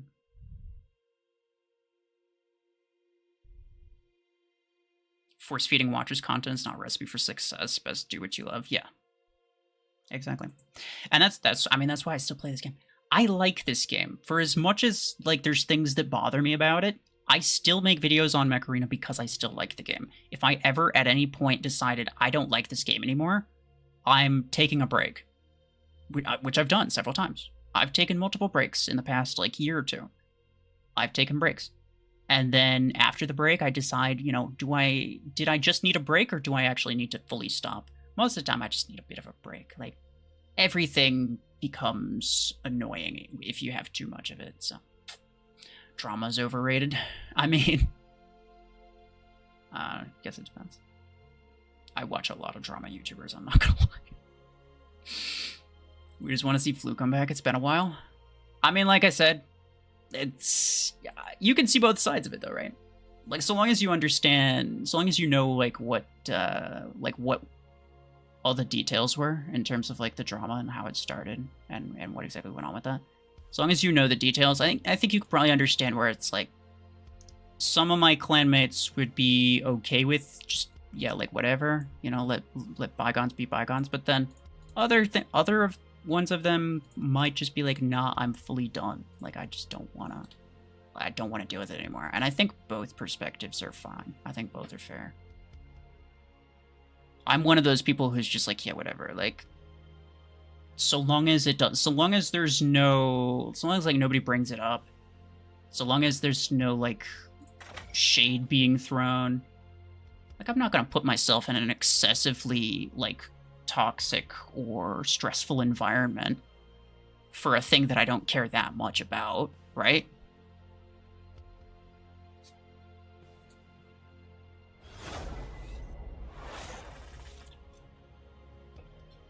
So if it's gonna be like that, then absolutely not. But so long as everybody can just forgive and forget, essentially, I think it's chillin'. I don't care. But that's just me. Everybody's their own person. And when it comes to stuff like this, I don't think there's really like any one way that's like the best way of doing it. Except vodka. More vodka equals good. I know what you're doing tonight.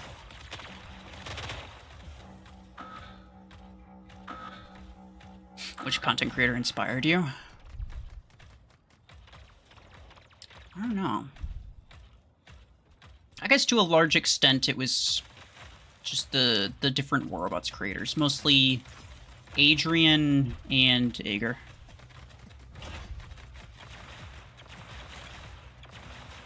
My first few videos were, well, I mean, obviously pretty bad, like basically any channels will be, but they were also like, I didn't have any voiceover in them. It was like 3 years ago. Back then, I mean, for as cringe as my voice is right now, it was way worse 3 years ago, trust. It was more than 3 years ago, it was like closer to 4, I think. You've heard the stories and stuff, no detail included. I got you, though. Okay. Yeah, I mean, it's... If you're just hearing about it, then that's kind of the thing. It's like, you only hear one person's side of it.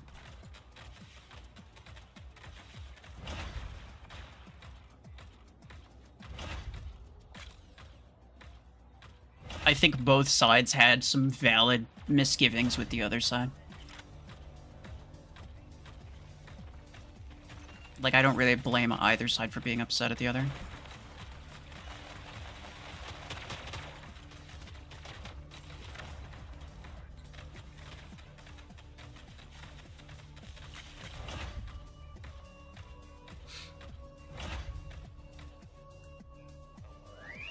Will funny videos click?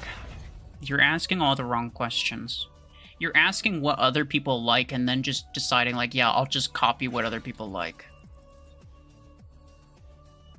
But I don't think you understand how much of a chore it is to make videos. You know how much time it takes me to edit my videos?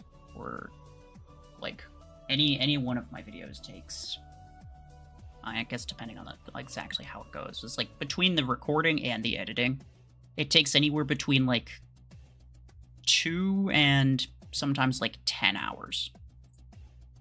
It's not the sort of thing that I can do all the time. Like, you know, 4 or 5 times a week, which, I mean, I think recently it's been more like 3. But that's the sort of thing that I can do so many times a week and not just like absolutely start hating it unless I actually liked doing the things that I'm doing. I like doing it. That's why I continue doing it. But if I was just making like top 10 promo codes for all players, like it's bullshit content. I don't like it. I don't watch it. People love that topic. People freaking die for that topic. So many videos every time a new promo code comes out. So many videos on it. And they get way more views than any of my videos get. The amount of views they get is crazy. You don't understand. So if I wanted views and it just was going off what people watched, I would be going promo code videos literally all the time. But I don't because I think it's cringe. And I would hate making those videos. And considering the amount of time that I put into it, you know. And not to say that you have to put a lot of time into each video. You could go for quantity over quality, which is fine for some people. My personal conviction, though, is like, you know, I'd rather have reasonable quality.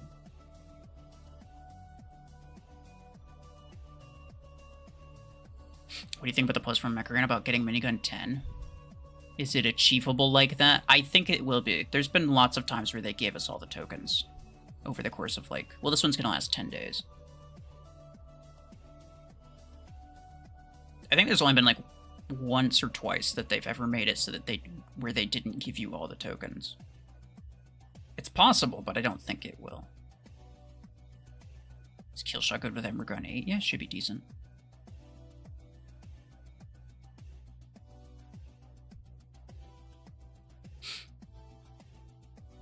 You knew about it for a bit?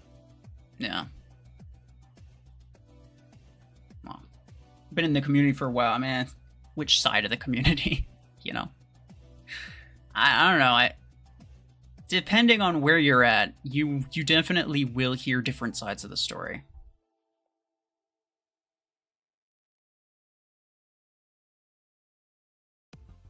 But, I mean, in all fairness, I don't think any one person actually has all the details. Like, it's impossible for everyone to actually, like, fully grasp the entire thing. Because nobody has all the details about the full effect on everything. So, obviously, you're just going to hear what people know about it. And then people have their own personal bias as well, based on, like, you know, the people that they hang around with. I'm clearly biased toward my clan because they're my friends, right?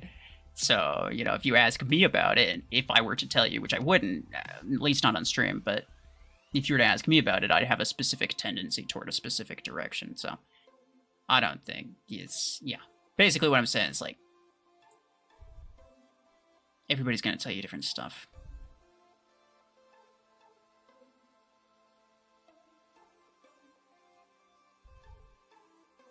Just realized you didn't buy mech slot number 5 in your first squad preset? Do you have to buy them on individual presets?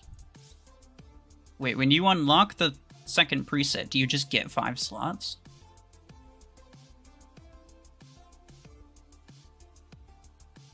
Does it work like that?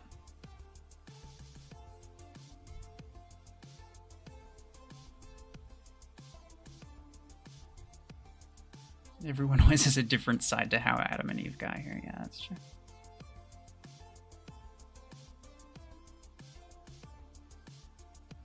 When you get it, it unlocks 5 spots. Hey, that's pretty legit. You know, wait. Doesn't the fifth slot cost 625? So you should just buy the second preset instead of the fifth slot, huh? If it costs the same amount. I think that's kind of cool. Yeah, that's interesting. I didn't know that.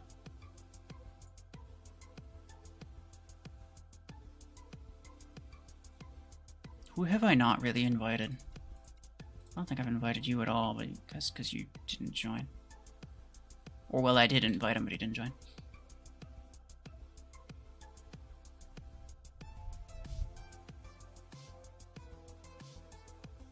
The third costs a lot more, though. Oh, I know. Yeah.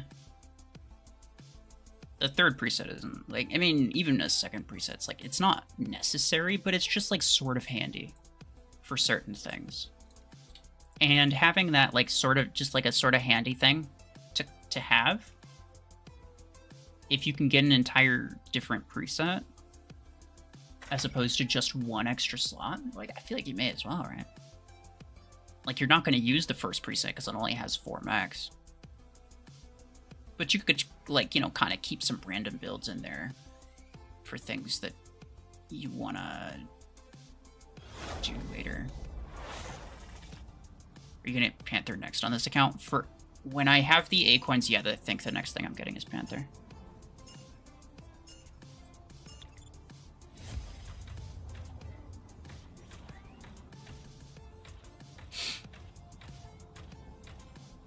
Two hangers is must-have in your opinion? Why is that? I think it's convenient, but I don't think it's must-have. I'm interested in your reasoning why it is, though. I don't think if you get 5, you get the preset instead. Oh, I think, okay. I think I understand what you're saying. You think you still get 4 if you only unlocked 4. That might be the case. I have no idea. I'm just going off of what people are telling me. And people are telling me different things, so... I don't know.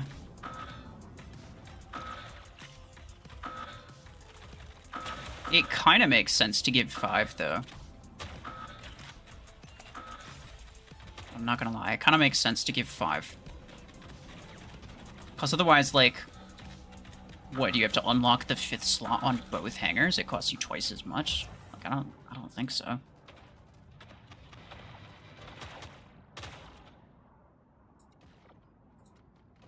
There are so many enemies coming toward this beacon, bro. That's crazy. I just ended their whole career. Oh.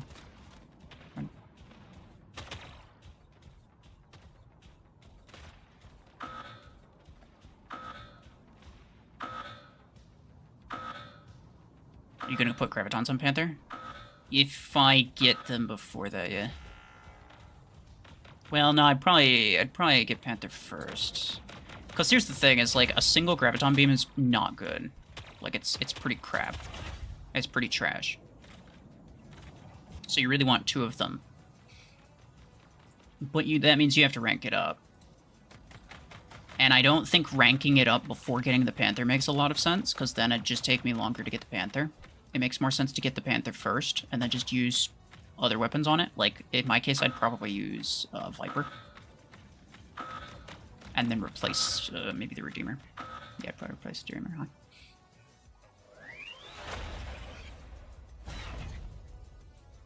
So I'd use Viper on my Panther until I get and duplicate my Graviton 10.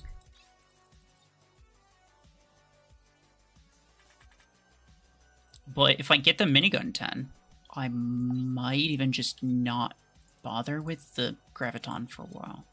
I might just put my resources into duplicating the Minigun 10. Because Minigun's ultimately better, right? It's just a matter of accessibility. It costs a ton of A-coins and it's not worth the price point. Like, if Minigun 10 cost credits, throw Graviton Beam out the window. Minigun is way better.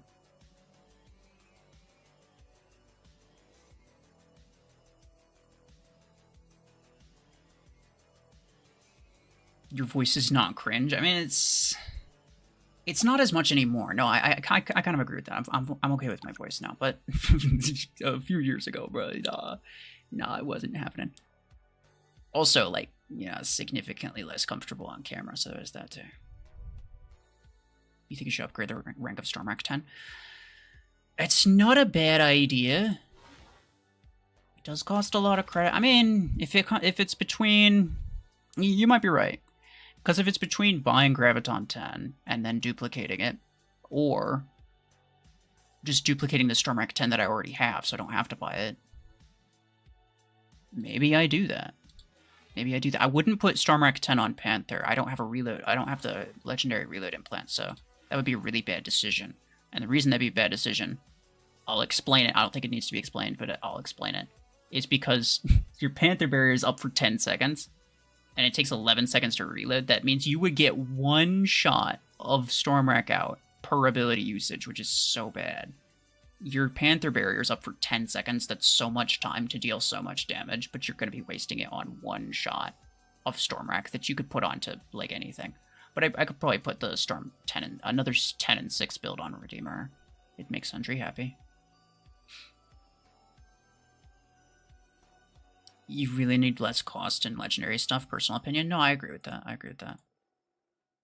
It seems like most people think the cost should be reduced by like 50% for legendary. I actually think it should go a step further. I think like 70%. I've been saying for a long time, like the most the legendary mech should cost, rank 5 anyway, is like $30. It costs like over 3 times that amount right now.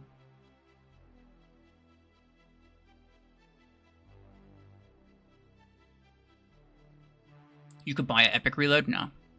Epic Reload isn't worth buying. If I get it, then I'd equip it and I'd upgrade it, but it's not worth buying. Because it's still, even if I maxed it out, my reload would still be like 8 seconds long. And that's so long. I still wouldn't put it on Panther, clearly. Or Aegis, for the same reason. And it would help, but that's 600 A coins for that? Like, I don't think so. The reason that the legendary reload is so good, it's not just because it reduces the reload and it's a reload implant. Stormwrack needs a reload implant. No.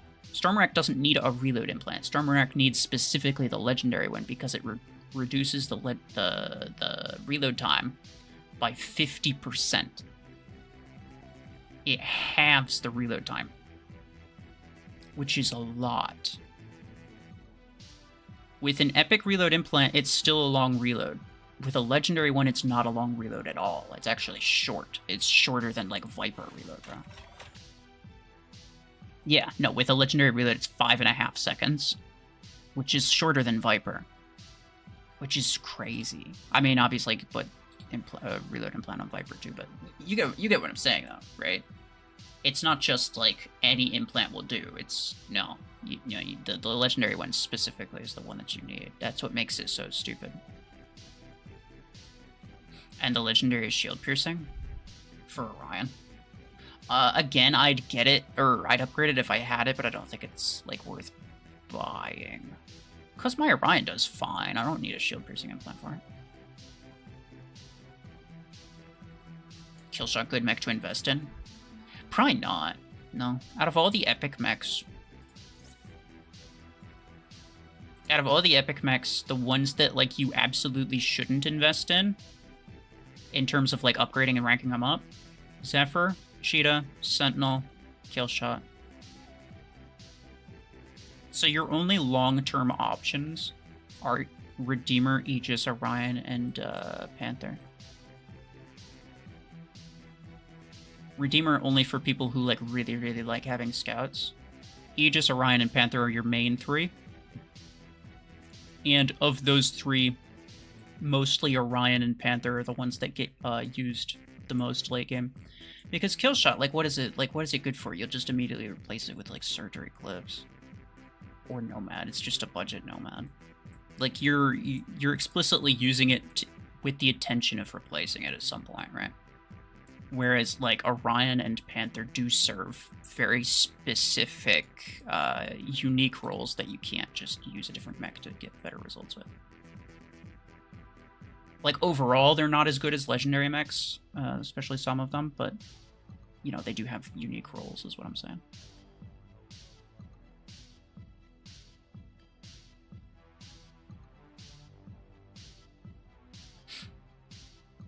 Shield piercing from crates. I mean, that's good. The Stormrack shield damage implant, if that's what you mean. It's okay.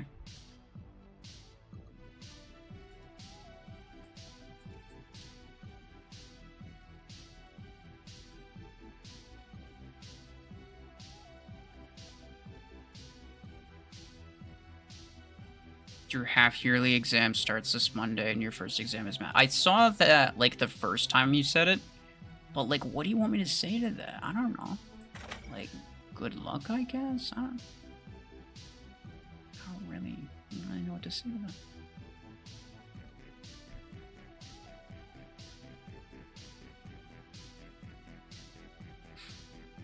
Yasin, hello. How's the grind?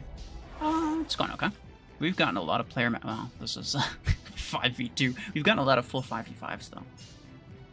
Surprisingly.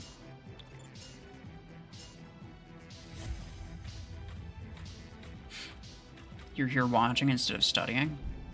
Well, you should probably stop doing that.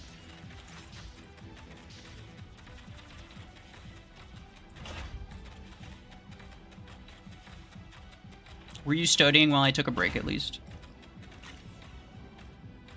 It wasn't really a break, I just had to do something.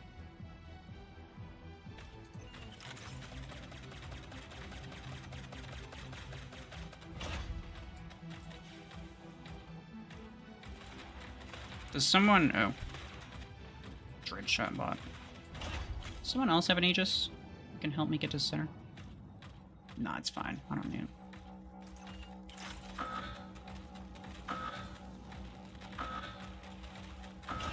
Bye-bye.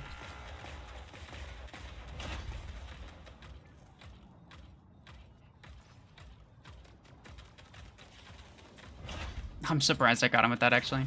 That's pretty good. Bruh, are you for real?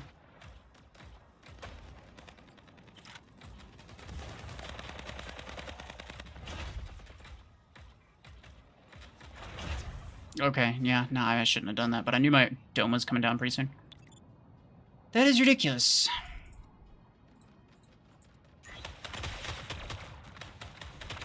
He cooked. He cooked. Yeah, get out of here, stupid. Yeah, rank 5 Ares. The number of people who have ranked up their Ares is ridiculous, bro. Oh, that's not good.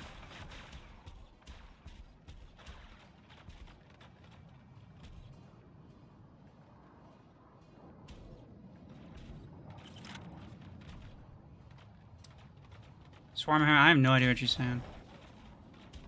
Please speak English. Looks like a German.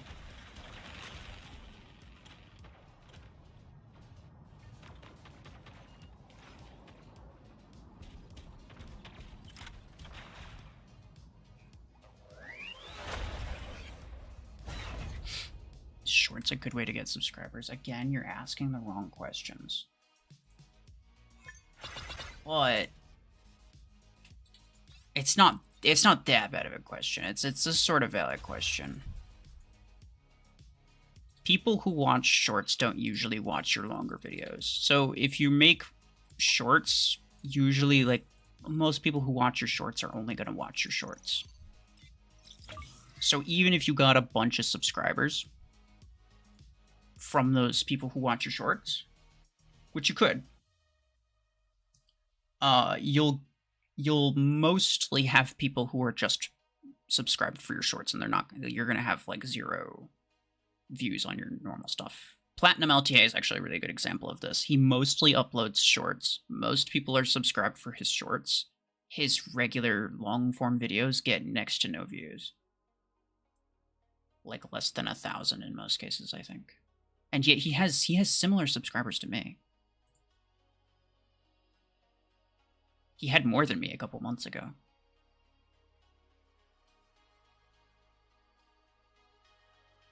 Are you using Vipers with that lock-on thing someone mentioned? Yeah, but only because it's like, it's kind of fun to do. It's I have tried it for a while, and I can very confidently say that it does not actually make a difference in terms of how your rockets perform. But I just kind of do it because it's like someone's going to mention it. And also, using the lock-on thing is like it's a good practice, especially for homing weapons like pod gun, to make sure that you're homing on to the guy that you want to, as opposed to like if you're turning yourself to get a like a sharper curve, it doesn't lock onto somebody who's like further back. It's a good practice to have. Knight, you gotta go. All right, GG's. Finish the token task faster than you. That's crazy. Is Lancer a good mech, or use it for fun? At this SP, Lancer is good. Like it has more HP than everything else in my hangar except the Aegis, obviously, because it's a tank. And it also has a mod, a perimeter multi-layer. So I mean, like, including the mod, it actually probably has more HP? No, it has less still. Though I could upgrade it further. I don't really want to.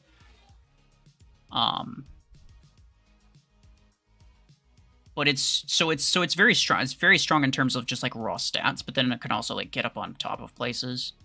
And that's really, really stupidly broken for certain maps. That's why Lacewing is so good. It has nothing to do with like Lacewing's stats or the ability itself. It's literally just the fact that Lacewing can get up on top of places and absolutely abuse certain maps. And that's basically it. And it's easier to use than Lancer, so people use Lacewing instead of Lancer late game. And also Lacewing has better HP, and it has better energy capacity. And it has multiple jumps, so you can just get places faster. So it's, you know, it's just better than Lancer in every way, essentially. But they're kind of the same. Like, you use them for the same reason, I guess is what I'm trying to say.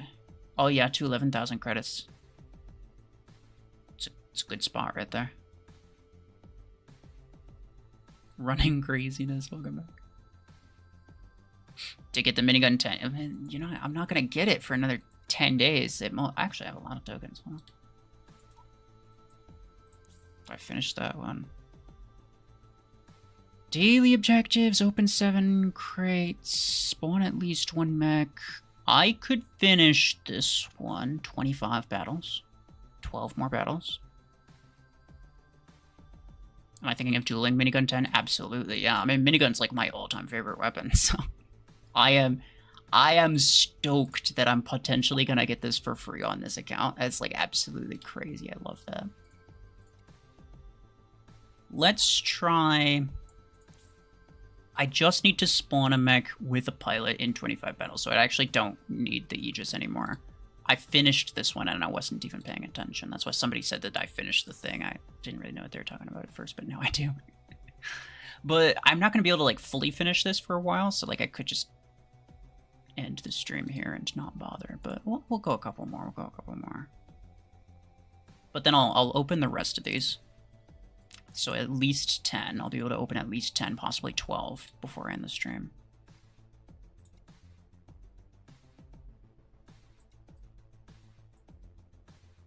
I invited you like once.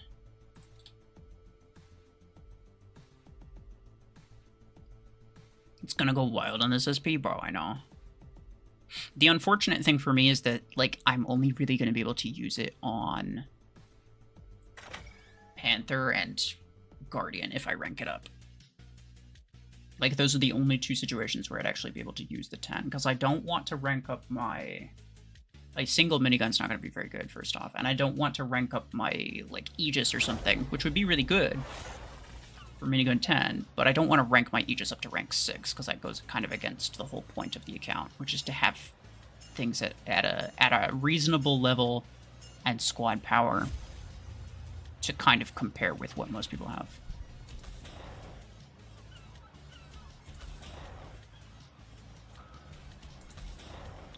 Are there players? No, there's no players. Never mind. I retract my good job. I usually only do the good job thing if like someone actually does me a favor or if there's actually players. Because if it's just bots, it's like, oh, what are you doing? Don't know if we'll see any more RuFFles. I mean, the whole point is to, like, use stuff. You'll see this account for a long time. I don't think you understand. Like, there's so many things I still have to get. Like, Particle Beam 10 and 6 is going to take forever to get both of them. Chain Gun 10 and 6, same deal. Repeater 10 and 6, same deal. Still have to get Disc Launcher 8, that's going to take forever. Still have to get Graviton Beam 10, going to take forever. Still have to get, what else? There's another one. Revoker 10. I think that'll be a little less expensive, but it's still going to take a long time. It's a stupid number of credits that I need to buy all this stuff. And then if I end up with a surplus of A coins, I will probably get pilots. Or maybe just save it up and eventually get surgery clips. It's not really the plan, but it might happen.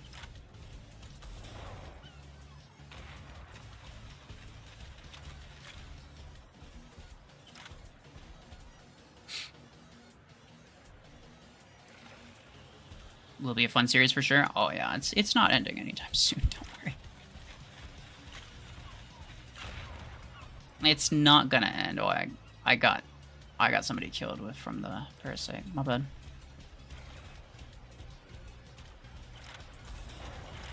Oh, okay, bye.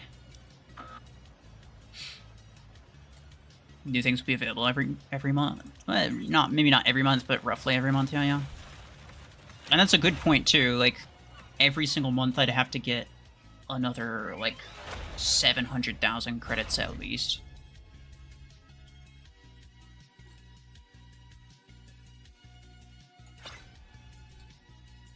But that's only if I'm getting one. I have to do double that if there's two of them, like a 10 and a 6 or something that I could get. So, like, every month I'd have to have that amount, so it's... And basically, I mean, like, the videos would probably slow down. But I don't think it would ever, like, come to a full stop. Even if I decided never to, like, actually progress on this account past what I have. You'll still see videos from it, like, a couple a month, probably. But I know that most people are interested in, like, free-to-play stuff. Which is, like, this is the difference between, like, what the other guy was talking about, like, trying to, you know, figure out what most people like. And to some degree, like, yes, you have to make sure that people like what you're making. Or make sure that it's relevant to people. But, like, that's not the only thing that you should do, right? Like, in my case, I make my videos in I make specific kinds of videos. But then whether I make them on, like, free-to-play or late game depends. You know, that's up to me. Most people prefer free-to-play stuff because most people are free-to-play. So that's why I've been making more free-to-play stuff lately. But it's, like, the core of my videos is still, you know, the stuff that I would like, that I would actually be interested in watching. Do you hate giving YouTube advice? I'm not a big content creator. I don't think I'm qualified to give YouTube advice. Like YouTube growth advice. Like, no, I don't think so. Like, I don't even have 20,000 subscribers. I actually just got 16K. I took a screenshot of it, but then I forgot to make a post. Very much appreciated everybody who subscribed, by the way.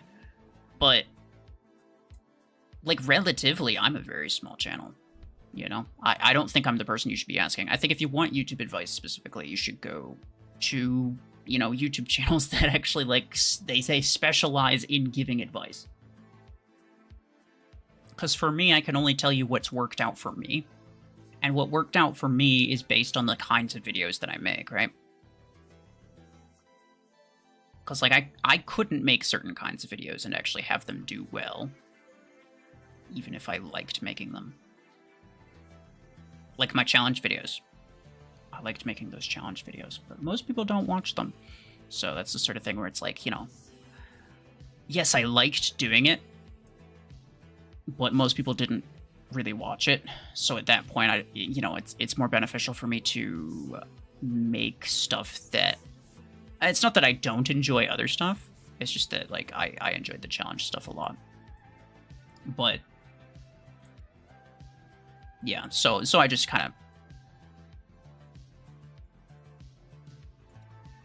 put my effort more toward the stuff that people are more likely to watch that I still enjoy making. Like, it's not that I don't enjoy making it.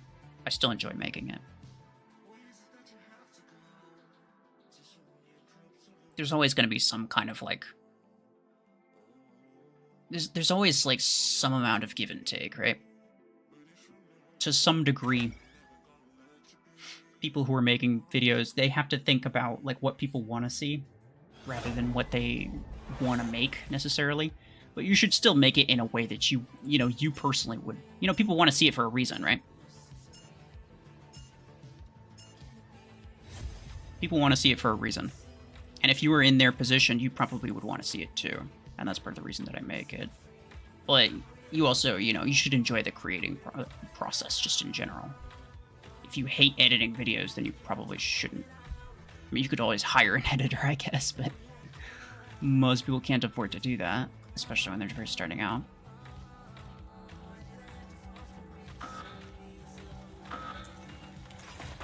But yeah, there's a level of, like, give and take sometimes. Okay. Oh, wow. Bruh, really? This guy got rank 6 areas, okay. Whatever, pal. That's fine by me. Yeah, just frig off. We're gonna 5v5, yeah? Yeah. So many areas. You see what I was saying about the Ares, though? Ares and Guardian's the one mech that, like, everybody ranks up for I don't know what reason. Well, actually, I do know what the reason is, and it's the first mech that's, like, stupidly mega broken when you first get it. It's not the only one, but it's the first one. It's the first one that you get that is just so broken when you first get it that it's like, okay, yeah, I absolutely should be upgrading this. But that's not really the case. You shouldn't. But I can understand why people do it.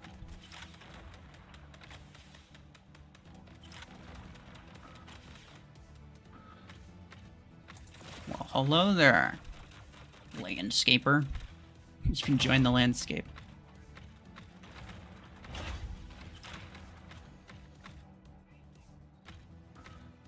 Or this guy. Oh, geez. Stop that right now, young man. Hold on. Can I send it back? Yeah. Can I kill him with that? Yeah, nice. Oh, jeez. You have a 10 and an 8, okay. So many rank 6 Ares is... It's crazy. You gonna get the minigun 10? I sure hope so. Minigun's like one of my favorite weapons. I'm gonna try my absolute best. But it's gonna take 10 days.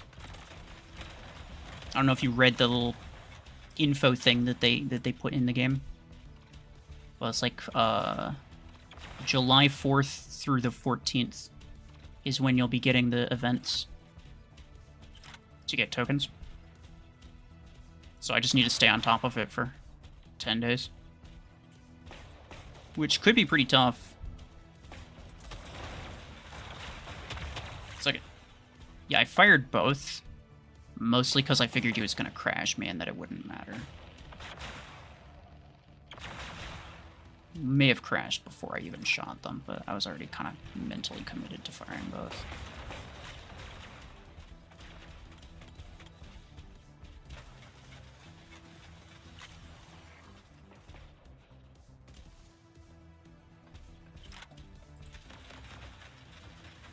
Eat him. Is that Strike Rocket guy still there? Oh.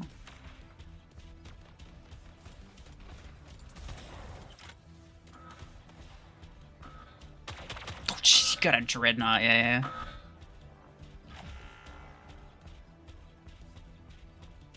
That thing is, like, disgusting at this SP.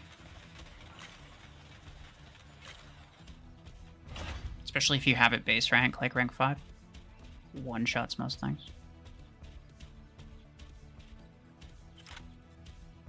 Like, Dreadnought's not that good late game. I think a lot of people don't realize that.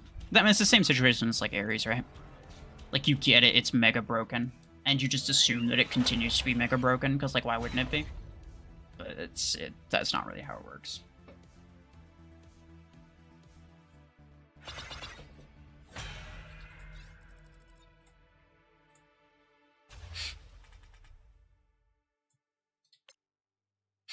Day minigun event is going on, yeah.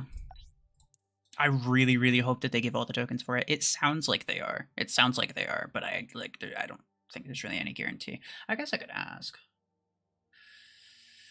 Although today's Friday, so we won't even get an answer till...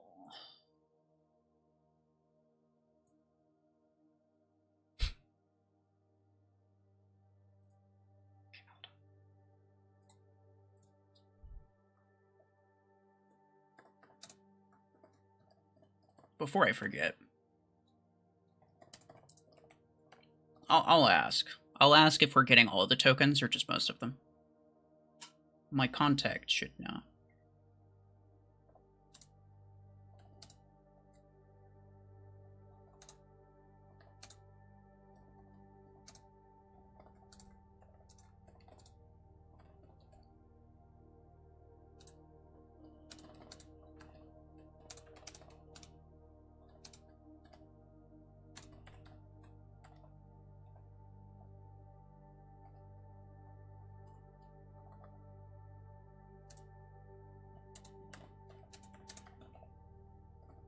How many is there? 70? So I think somebody said 70, but I should probably check.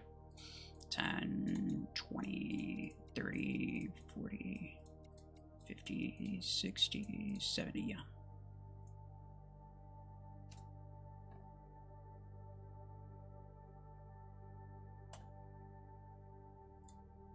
Yeah. So I'll just put that there, and I'll probably not get a response until like Monday, but if it's not going to give all the tokens, I will be sure to let everybody know. If it is, then I might just not bother saying anything, because that's just what I assume it does. That's what I assumed it does. What's the compensation? I think it's just credits. I have no idea what amount of credits. What weapons would you put on Panther when you get them? To start with, probably Viper. Because it's essentially the same as Aegis, but then I could put my pod guns back on Aegis. I don't know what I'd put on Orion, though, at that point, though. It's a valid question. I don't know. I'd mess around with stuff. Like, Panther's really good. I'd probably replace my Redeemer. Your exams are finally over and the minigun event pops up. That is pretty perfect timing. It doesn't one-shot anything? Oh, at rank 3. Yeah, no, that makes sense. Well, that's why I said, it's like, especially if you have it at rank 5. But even still, like, Dreadnought's just disgusting. At this SP. I mean, most legendary mechs are. Even a brick house is, like, it's hard to take down, bro. The brick house is, it's chunky. I almost want to rank up my, like, if I get brick house, I almost would be tempted to rank it up to rank 6. Just so I could put mods on it, just so I could make it, like, super ultra thick. Because I would love to do that, but I don't want to rank 6. Like, I don't want to rank 6 legendary mech. I think that would really mess with my matchmaking. How to get the watch hours up? People need to actually like watching your stuff. Watch hours come from people clicking on your video and then actually staying to watch the entire thing. Because if they watch the first like 10 to 30 seconds, specifically first 10 seconds especially, it's really important to make sure people like make sure that the video is interesting, right? It's like the first 10 seconds are the seconds that people are most likely to leave, because they're trying to figure out whether or not the video is worth watching.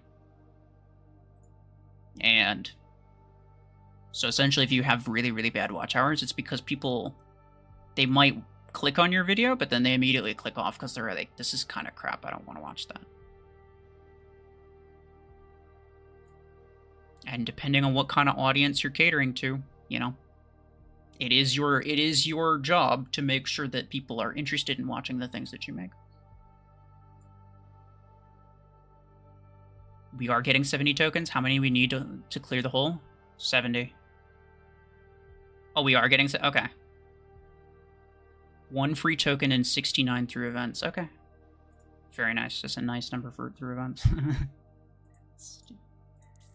How many more? 10 more. I'm not going to do the full 10 battle. I'm sorry. I do have to do other stuff. I will probably be, I'm not gonna lie though, you'll probably see a lot more like gameplay videos and potentially free-to-play streams from me in the coming like week because of this. I'll be trying to get on as often as possible and finish all of these because I desperately want Minigun 10 on this account. It'd be crazy.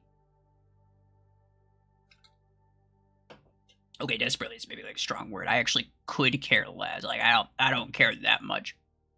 But it'd be really fun. It'd be nice. I would love it.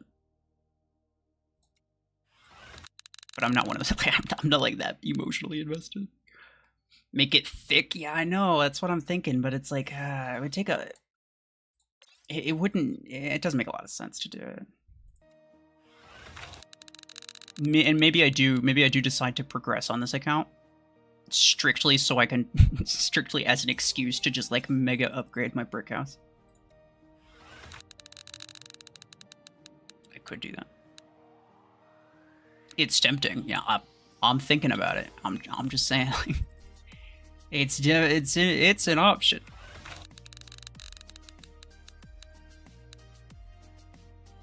You think it'll be easy tasks, like do this with supports and attackers, etc.? Yeah. I agree. The attacker one is actually gonna be pretty hard though, because the best attacker you get is like Guardian. Up until you get Panther. It takes a long time to get Panther. The cavity between Guardian and Panther is ridiculous. You think I can do it? I think so too. Yeah. It's just a matter of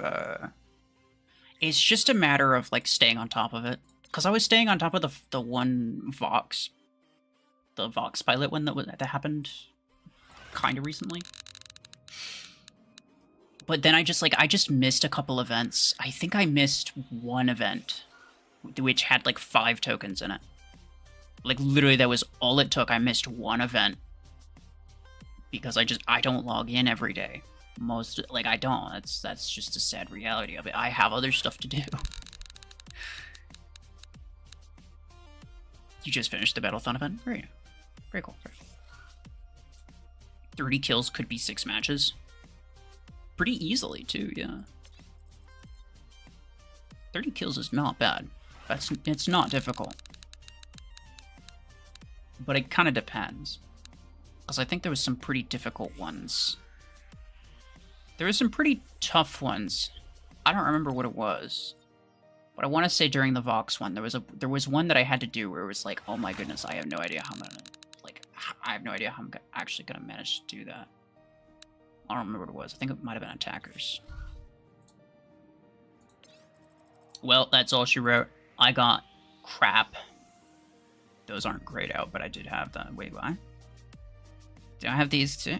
What in the world's up with this, bro? Whatever. Tetris ass. Sounds like thunder. That's not good old American patriotism. That's thunder right there. I don't know if anybody heard that. At least I assume so. Yeah. Their crates are so rigged. Yeah, but like you know, you can tell. Like I can tell you exactly how rigged they are. This is why I don't understand. Like you have the stats right in front of you. You know exactly how rigged it is. Why are you spinning? I mean, this one obviously you should go for it. Like absolutely go for it. But like let's say it costs 8 coins. This one or this one. Let's say this one specifically. Like I can tell you exactly how rigged this crate is. And it's not a secret. It's literally right here in the game. It's just this little icon. It's right here in the game. You can tell from a glance exactly how rigged it is. Why would you ever spend any amount of A coins on it. I mean, disregard this. This could be like the most OP thing in the game. If you don't have the A coins to get every single item in here, you're wasting it. It's like, I feel like there are a large percentage of people who probably don't even know about this. They probably have no idea how to even check it. But for the people who do, I think it's entirely your own fault for just like, you have the stats right in front of you, but you're like, no, I'll probably get lucky. Like, no, you're not. You're not gonna get lucky. Come on. Like, that lucky? It's like a 1 in 5,000 chance, bro. Actually, I think that is exactly a 1 in 5,000 chance that I was just looking at. It was a 0.02%.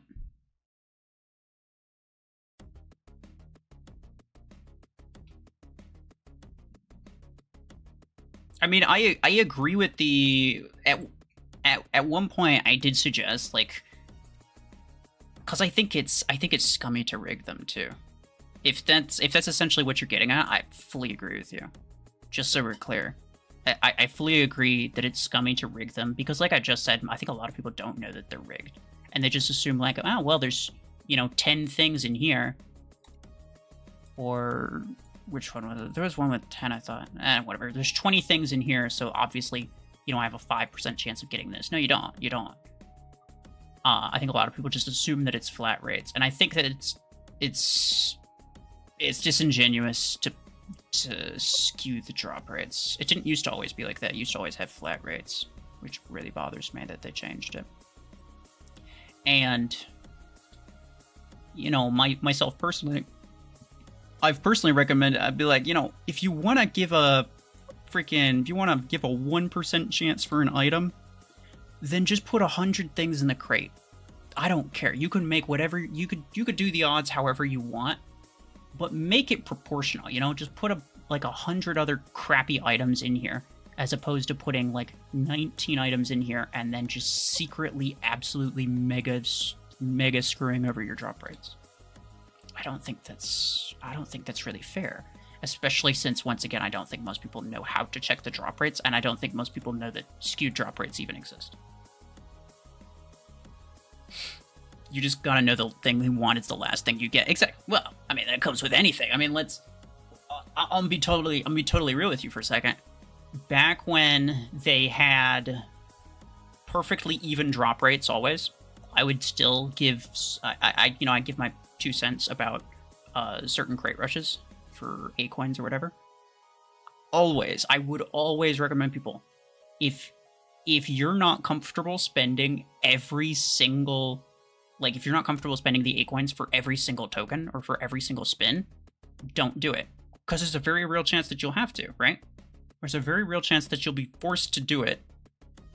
Otherwise, I mean, especially if you don't have it, if you're a free-to-play player like me, and you just straight up don't have the means to open up all of it, then guess what? All of your A coins are gone.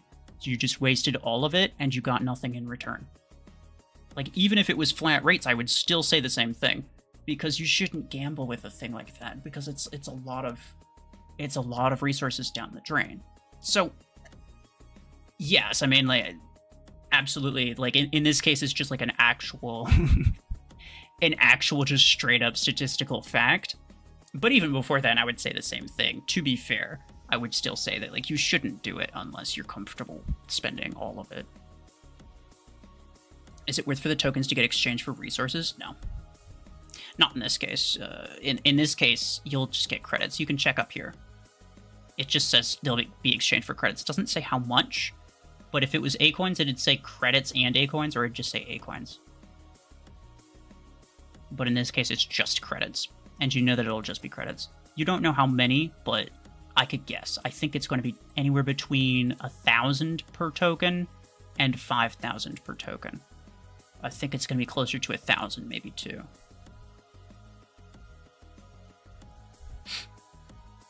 Anything to pay the bills. I don't think Plarium needs to skew the crates to pay their bills. I think they make more money than they need to.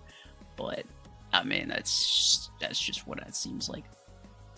I mean, considering how much, the mechs and mods especially, considering how much all this crap costs, I don't think it's so much of a revenue thing for them. Obviously, yes, they do need to make money, because otherwise, that game's not going to exist if it's not pulling profit. But I think to a large extent, they're just kind of trying to figure out how much they can get away with. I don't like it. I'll be the first to say I don't like the skewed drop rates. I've never liked them, but you know, if we're we should be fair about it, right? We should be completely fair about it. And you know, being fair about it, I will say, in no case should you just be willy-nilly spending your A coins on crate rushes hoping to get lucky. Like, no, don't do it. I don't care what the drop rates are.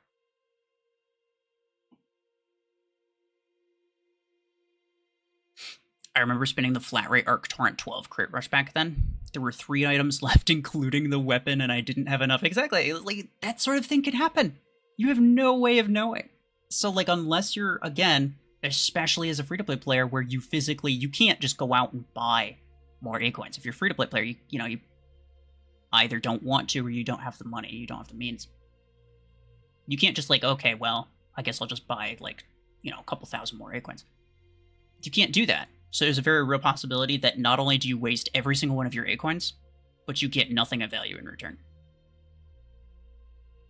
So it's like, don't. Under no circumstances should you even attempt it. And that's why every single one of my posts on my community tab, when I make posts about the crate rushes, I always tell you exactly what the full event price is. I say, in this case, I haven't made the post yet, but I probably will. Oh, this is like one of the most obvious ones. This would be 12,000 A-coins for Hornet 16. I don't say 400 A-coins per spin on, what is it? 30 spins, yeah. 400 A-coins per spin on 30 spins for Hornet 16. No, I won't even entertain that thought. Automatically, first thing I do, I automatically just assume it's going to cost the absolute most amount. Some people get lucky. I've had really skewed drop rate ones that I got at first try. Not on my free-to-play account, because I haven't been playing this account for that long, but... And I also don't, like... I'd only spin it if I got a free token on my free-to-play account. So, like, I'm not spending A-coins on it, but, like, on my main account. I've gotten several ones where, I got it first try. So it's like, it does happen, but, like, you shouldn't assume that it is possible to happen. You should just assume worst-case scenario, always. When it comes to, like, any type of, like, gambling of any type, always assume worst possible, like, worst-case scenario. Always. Otherwise, you're guaranteed to lose out. It's 1 in 10,000, I think. For this one. No, it's 5,000. For Hornet 16, it's 1 in 5,000. For this one, it's also 1 in 5,000. Well, no, because I spun a bunch of times. I think you're right. Before I spun, I think it was 0.01, which is 1 in 10,000. But I spun a bunch of times, and it's now 0.02. But anyway, yeah. Are you gonna play more games? Or are you done? I think I'm done. Because I got this stuff I need to do. I usually, when you see me paying like extra attention to chat, answering just a bunch of like random questions, and then just kind of chilling in Hangar for extended periods of time, that usually means that I'm about to end the stream.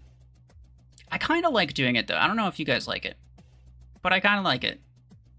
It sort of replaced, like, instead of doing like the Q&A stream, I just, like, every time I stream, I just take, like, an hour or so. And we could just kind of, like, have a conversation. And, I just spend extra time just kind of, like, talking about random stuff.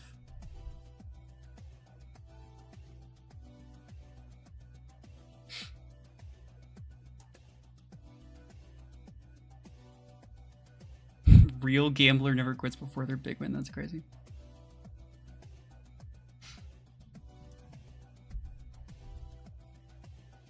You just got on to spam heals. I'm sorry.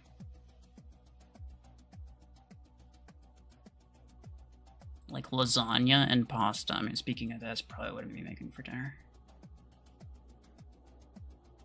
Every stream tend to become Q&A.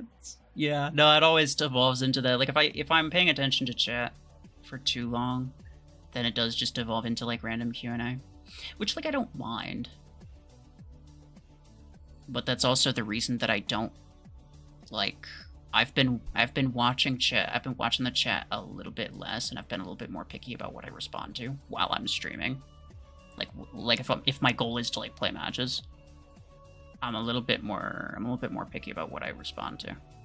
Because what I used to do is I respond to most everything that I could, or that sounded sort of interesting, but it always devolved into just a Q&A thing. Which I think is fine, but I think it's good to have that as like an hour or two thing at the end of the stream, and that's just where it should stay. I think it's best this way. Next things you're gonna spend credits on? Good question. I think probably I might go for Evoker 10.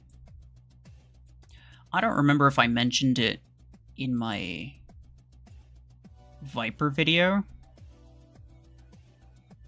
I mentioned it in the first and second iterations, I think. I recorded that video 3 times. I don't know if you guys knew that, but my audio was so bad. The first time was because my computer restarted, and when my computer restarts, then Streamlabs like resets a lot of the sources, the audio sources. So it was picking up the audio instead of from my mic, it was picking up the audio from my webcam, which sounded terrible. And then the second time, there was an update for some application that I used to have like clearer, like for my mic. There's an application that I used to like kind of tune the settings. And that's why my voice was so low the last time I streamed too, is because I think that was not great. Which I might be too loud now. Let me know if I am. But I think too loud's better than too low, because you can turn me down a lot, but you can only turn me up so much. But then, what was I? Yeah. So the second time it was that, and then I had to record it a third time, and that was really annoying. But anyway, the reason I didn't get Revoker 10 for the Viper video, the reason I didn't just get Revoker 10 instead, is because like it only increases my Zephyr damage output by like 30%, and that's like not a lot. Like I feel like there's a lot of credits to waste on a 30% damage increase. You know? It didn't really seem worth it to me. The next thing I get might be Disc Launcher 8. I might also... well, no. I'm not going to rank up any of my mechs until I get Panther, when I get Panther first. I will upgrade some mechs, but I probably won't rank them up. Graviton 10's another one, but until I have 19 blueprints, there's kind of no point in even buying it. Because, like, I'm not going to use it on anything. If it's just, like, if I just have a single Graviton, I'm not going to use it on anything until I duplicate it. But now I might not even get it for a long time, because I'll get the Minigun 10 potentially. So that'd be nice. So the next thing I get might even be Revoker 10. Just to kind of focus a little bit more on the stuff that I know I should be getting. And then, because I think everybody kind of collectively agrees that Disc Launcher's not very good. Like, compared to the other options, compared to Podgun and Viper. I think most people agree that Disc Launcher 8's not that good anymore. Which is sad. It should be decent. I don't know. I still want to get it just to make sure.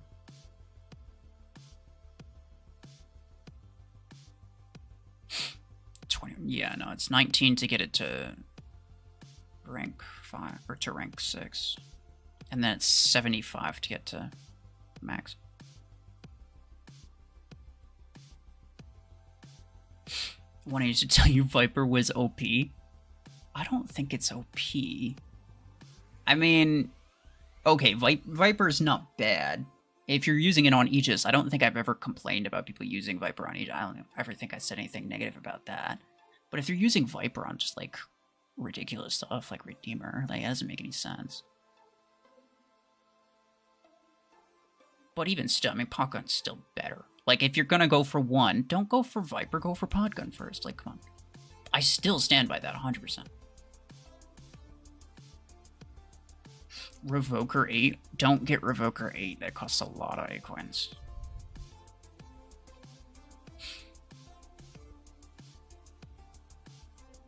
Get the minigunner saved for the credit trade-off. The credit trade-off's not going to give you that much. In order to make it even... Okay, here's... We'll put it into perspective. There's 70 total tokens, right? You'll get 70 total tokens. In order to make...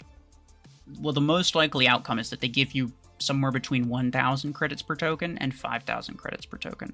That's the most likely outcome.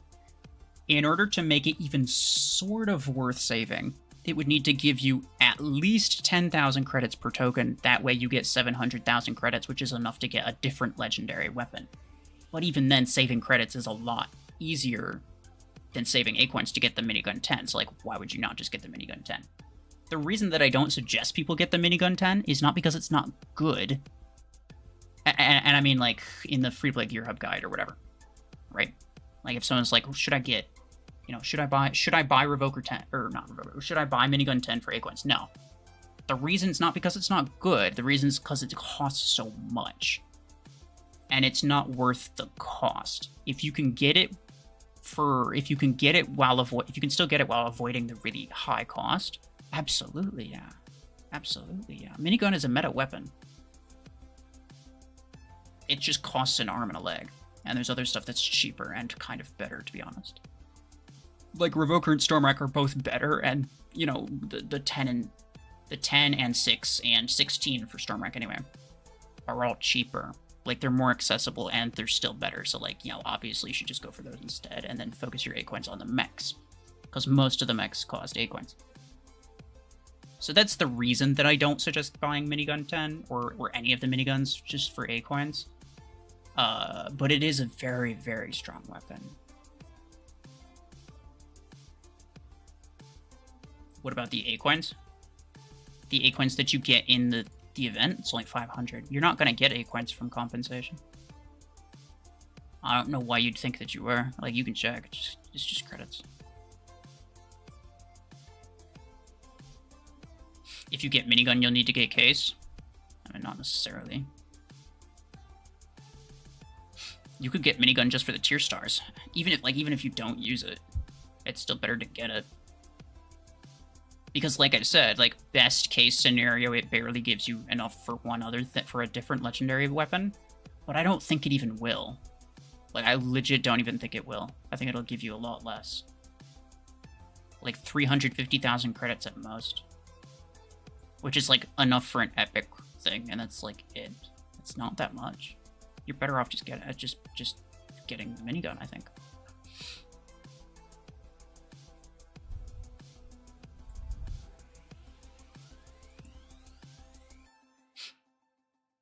Revoker 6. Oh, for Killshot, yeah. Now Revoker's better than Ember Gun. Even if it's a 6 versus an 8.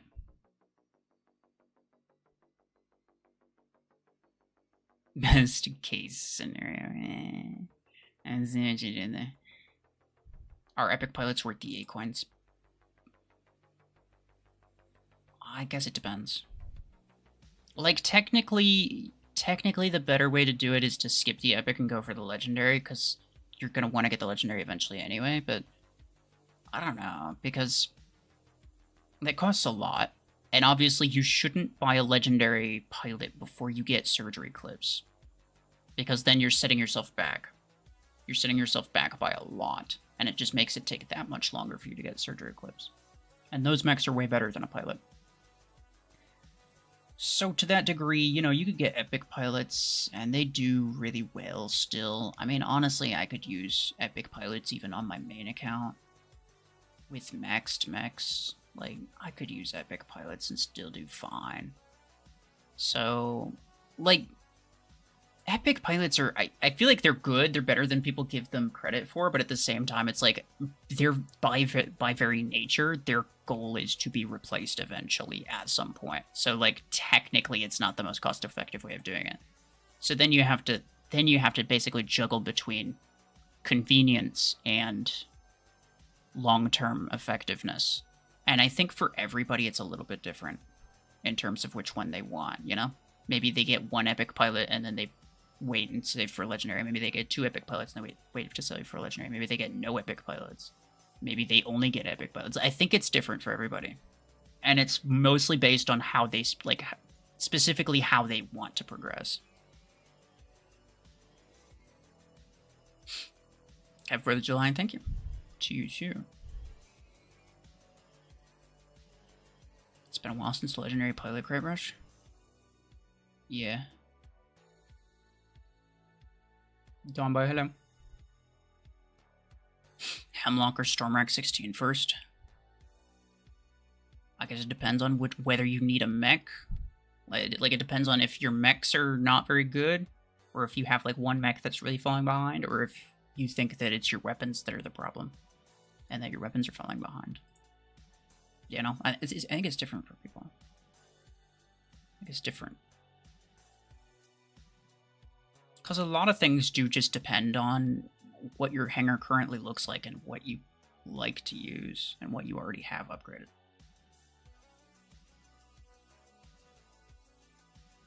What's your favorite mech? I mean, overall, it might be... It's either Blockhorn or Parasite. I do really, really like my tanks, but Blockhorn is, like, surprisingly good. Like, it's, like, surprisingly meta. You could use it competitively and do really, really well. Better than Parasite. But Parasite, on the other hand, is just so danky that it's hilarious. On this account, though, my favorite is probably Aegis. I mean, I just like my tanks. Should you max Tengu? Probably not. You could get it to, like, rank 5 and then use double Revoker 6s on it, but, like, that's probably about as far as I get it. Because you really... Yeah, I don't think it's going to be that good. The Lancer is going to be better, just because it can get to certain, like, rooftops and stuff. Tengu can't get to most of them. And even if it could, it takes a lot longer. So, yeah, no, I think, like, between the two, I'd say Lancer's even more useful. Not even, like, disregarding the cost. It's cheaper, but it's also, I think, just more useful. Like, there's more of a reason to max it out. Tengu, not so much.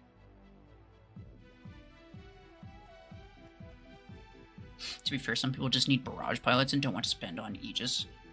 Just don't want to spend an Aegis on one? Yeah. Well, exactly, that's what I'm saying.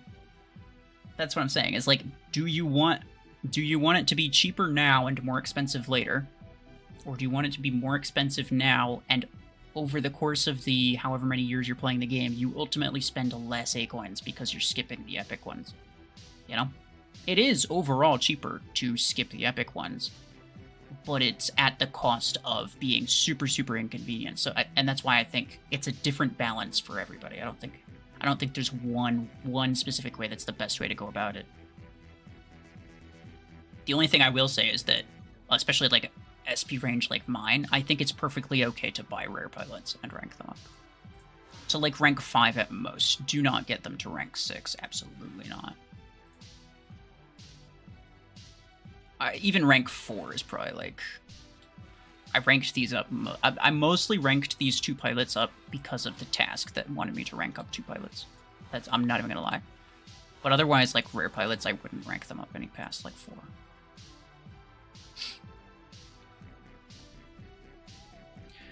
Do I do lower SP clan battles? Not, like...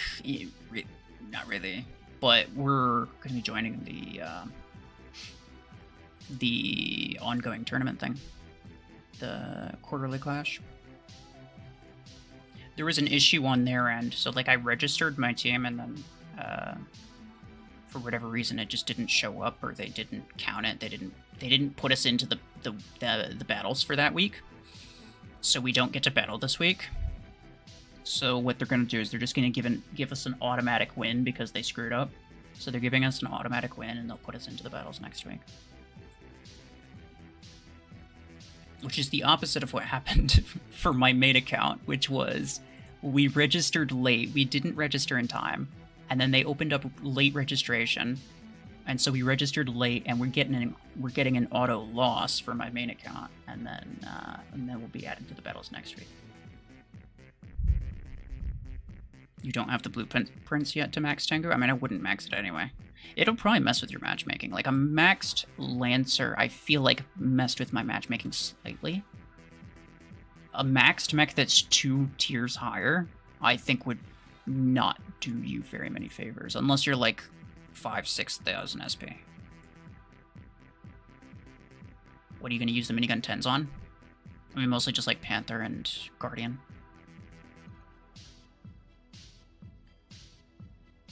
Although I guess I could, like, rank up my... Oh, no. Oh, it's so... Okay. The more I think about it, the more I want to actually progress on this account. But not for the reason that you're thinking.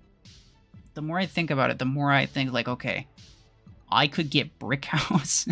Hear me out. I could get Brick House. I could rank it up to rank 6. I could use double minigun on it. And I could put mods on it. And I'd be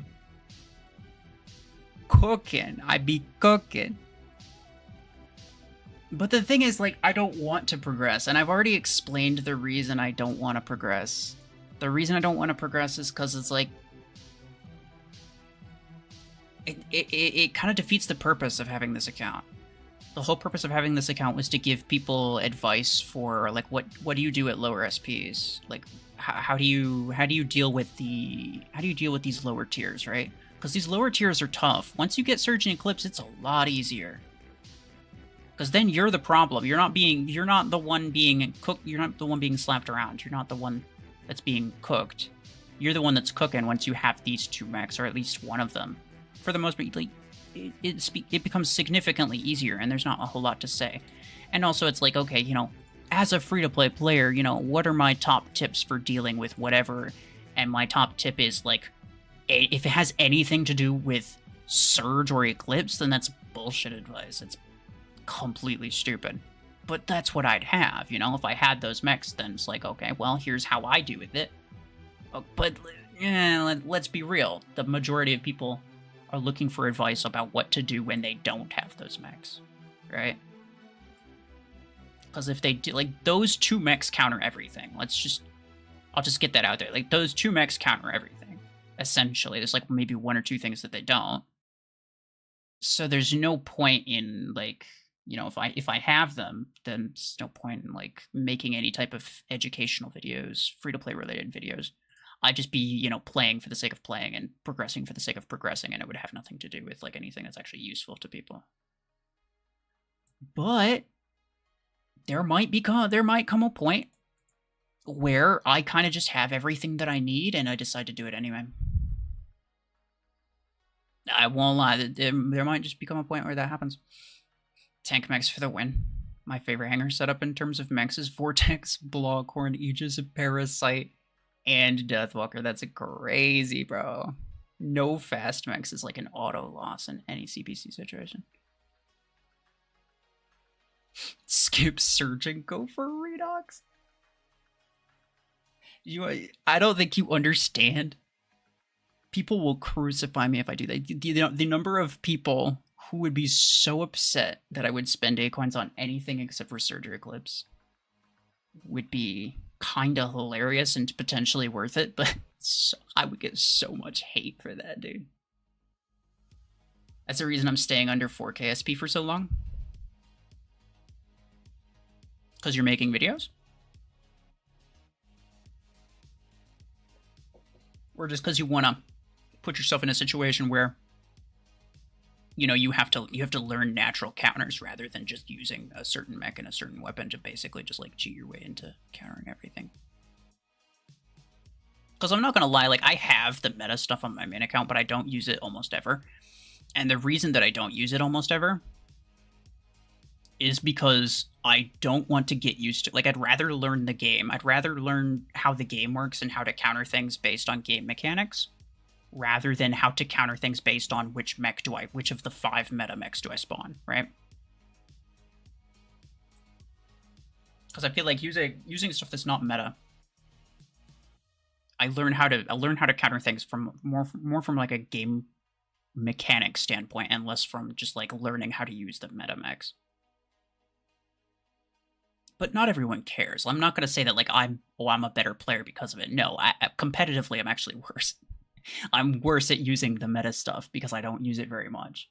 So when it comes to, like, actual competitive battles, I'm perfectly mid, right? So it's like, I'm not going to say that it makes me, I'm not going to say it makes me more competitive or better competitive player, but I do think it makes me a better player overall. Or at least, you know, in the regard that I actually care about. You're going to buy Carbine instead of Surge. OP, yeah.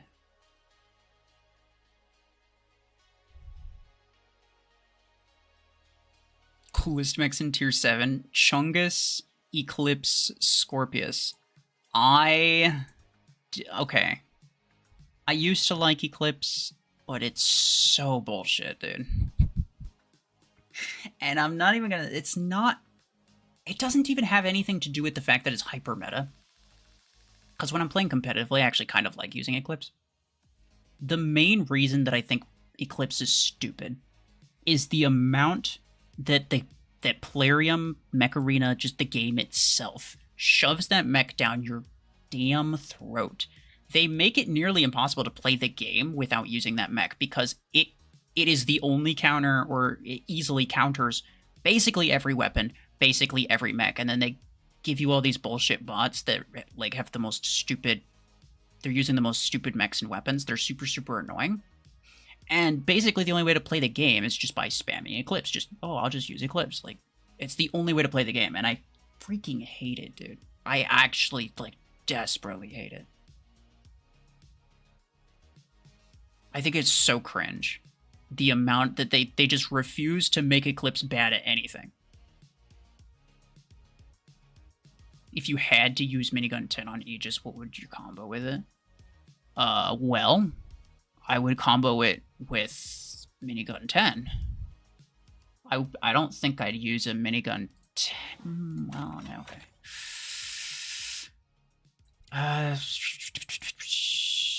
Let's assume I have to use a 6 energy weapon, right? Because I think that's what you're getting at. Maybe Viper? If you have Viper 6, that would be not a bad idea. Would I say Particle Beam? It might not be that bad in terms of damage. If you have Chain Gun, Particle Beam, or Viper. Well, okay, let's say Viper, Chain Gun, or Particle Beam in that order is probably... If you have them already, that's probably the way that I go for it. Otherwise, maybe like Quantum Gun, because you can apply the overheat and also slow them down if you shoot them enough times. Although it does take quite a lot of shots, I think. Maybe Thermal Lance is like the only other one, because again, they overheat. So it'll apply overheat, or it's called Weaken now. I should probably call it that. So it'll apply the Weaken faster than Quantum would. But Quantum's damage is way better, obviously, so it'd actually help you out in damage. And it would also slow them down, potentially. So maybe Quantum Gun would be better. But ultimately, I think it'd probably be a better idea to just pair it with another, like a 6 energy weapon that actually has decent damage output. Which would be primarily Viper, and then secondarily Chain Gun. You like the design of Eclipse? I mean, that's perfectly fine, but I still think the mech is bullshit. Because they refuse to make it bad at anything. Like, every single new mech and new weapon, it's like, oh, surprise, Eclipse counters it without even trying. It's like, come on, dude. Every weapon has a status effect, every mech has a status effect, and requires a target lock. It's like, oh my god, please stop. It's actually frustrating. Like, legitimately frustrating to me. Maybe not to other people who have Eclipse, and, like, that's one of, like, the only mechs that they're able to use. Like, I get it. It's nice when the stuff that you have counters everything else. Especially if you don't really have other options. So, and that's the reason I'm not over here advocating for, like, an Eclipse nerf, because that would mess with a lot of people's hangers, and a lot of people just can't afford to have their Eclipse nerfed. Like, I'll be, you know, I'm realistic about it. I'm not being unreasonable here, but I will say it is pretty bullshit that every single thing is just easily countered by Eclipse. Like, it doesn't have to counter Eclipse. Like, let's just make it so it's not completely useless as soon as an Eclipse spawns in. Like, come on. I feel like those are different. Like, you could at least do that much.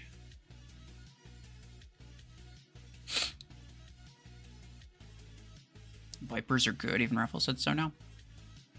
Yeah, I mean, they're better than Chain Gun, for sure.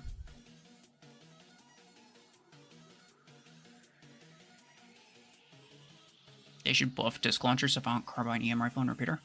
I agree. I guess the problem with them buffing sniper weapons is that it'd make them, like, super mega broken and, like, lower SPs when people don't have mods. But then they become super weak or a lot weaker comparatively when they get to higher SP with people with mods. So it's I guess it's kind of difficult to like actually find a middle ground outside of just like adding a bunch of shield pierce to it, which I think would be the easiest way to do it. That's what they should do, but I don't think they're going to.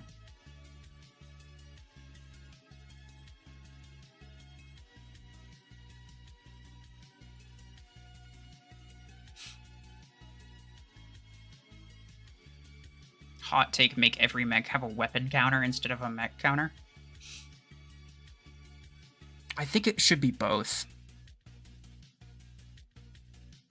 And not just one, it should be like multiple weapon. I think it should be like multiple weapon and mech counters for everything. Like in an ideal world, yeah. You're raging with the 50% cooldown out of that's fair, actually. That's fair, actually.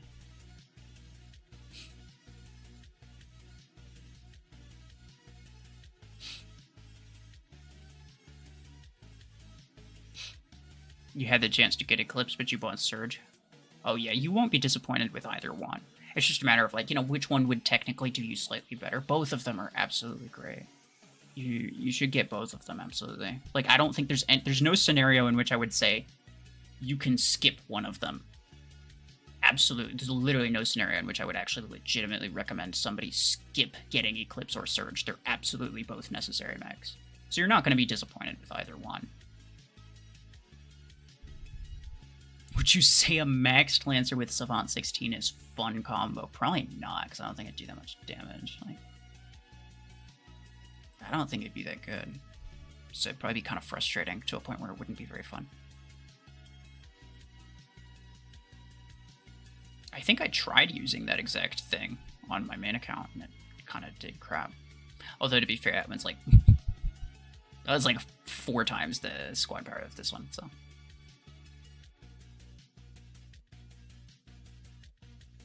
Is it worth getting Minigun 10 or save the tokens and get the compensation?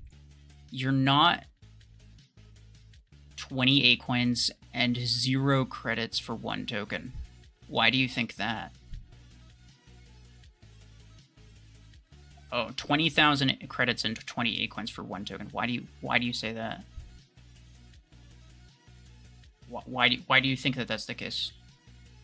I don't think that that's the case, but I can tell you why. But clearly you have a very specific number in mind somewhat. Like, there might be something that I don't know about.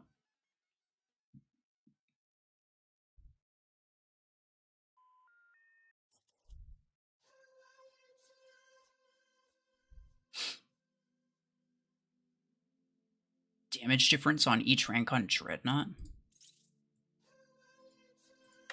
I don't know, what is the damage difference? Yeah, like... it's like 10,000-ish. It's pretty linear. No, I mean, that kind of makes sense. The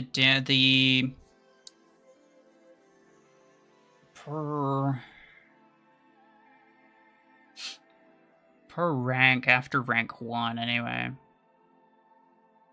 From rank 1 to rank 2 is crazy. But per rank it's basically like a 30% increase.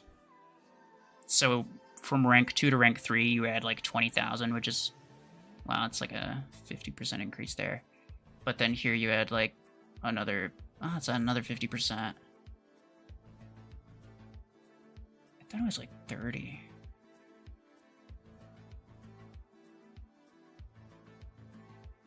No, I think it's the increase, like, hold on. They changed, I don't think they changed it, right? A third of this. Oh, no, okay. I think it's closer to a 30% stat difference when you, like, physically rank it up, but if you're including the upgrades too, then it's closer to 50. It's like a 45-ish percent.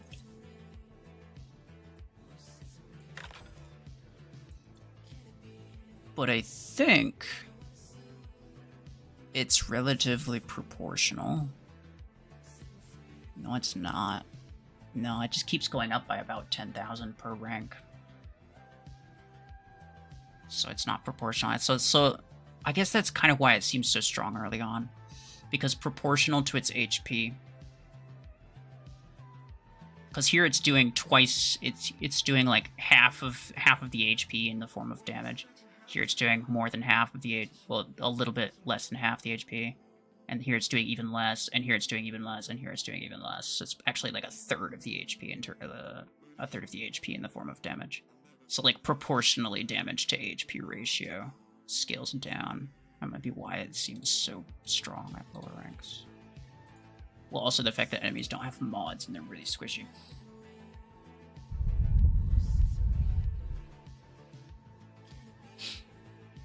Vic won a giveaway and gave it away to me and another guy, so respect to him. Very cool.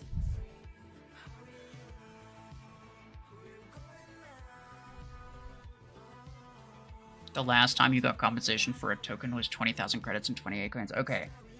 It's not the same every time. So every single event has a different compensation rate. The way that you can tell you can't tell how much you're going to get, and this is why people ask every time, because it's different every time. You can't tell what you're going to get specifically, or how much, I should say, but you can tell whether or not it'll give you credits or acorns. And here's how you tell. You go to the event, let's say this one, and you go to this little icon up here. Here it says event tokens will be exchanged for credits and acorns. Pretty straightforward. You go to the minigun one, you go up here, event tokens will be exchanged for credits. No acorns, there's no mention of acorns, so it's only credits that you'll be getting in compensation for this. So no, don't. These tokens only give credits as compensation, correct. Yeah. No, the compensation is very, very different every time.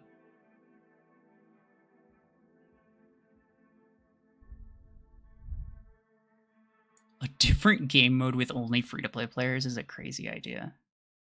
Why would they specifically spend a lot of their time and resources in an effort to excommunicate people that are funding their game? That seems like a really bad idea.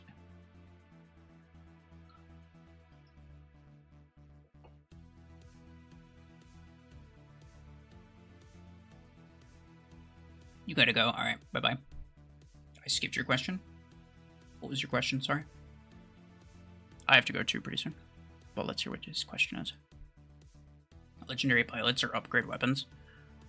I'm gonna go out on a limb and say probably neither for you.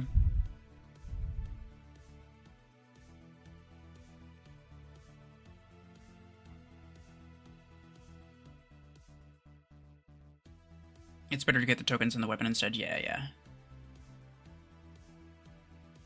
How do you save 141 crates? I just don't open them. I only open crates for my daily tasks, and that's it. Unless I get something new, then sometimes I'll open some crates or whatever, but you know, I don't need them for any reason, so save them. A good idea is to like kind of save them for playoff events. You could potentially get some decent rewards from playoff events if you save up like a crap ton of crates. But most of the time they're pay to win anyway, so it doesn't matter. I have 211 crates and still open them. Yeah, well, you have to make sure that you open just as many as you have to in order to keep 211. Once I pass 2, I might just keep myself at 211 crates as well.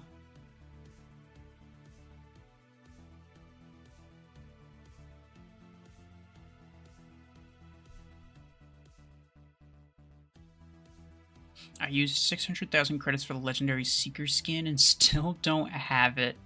Should I carry on or give up? It depends on how much you value your credits. How much is that? That's 20. So you've opened 20 times. Your chances are kind of low. You have... Well, I mean, it's more than 50%. If it's flat, but it's not. Never mind. I mean, like I tell everybody, when it comes to like gambling in any form like this, you should only don't even open the first one. Don't even start. Like, only open the very first one if you've already done the math and you've already decided, I'm okay spending as much as it requires me to cost, for as much as it could possibly cost. In this case, it would be like 1.5 million minus 2, which is like basically not 1.5, 1.2 million. Sorry, basically 1.2 million credits. We'll just round it. It's essentially 1.2 million credits. So, you know, you should do the math and figure out, like, okay, this is the most it'll cost me. I already had these two. I didn't spin this, by the way. I already had these two from random other things. From Fortune Vault, I think.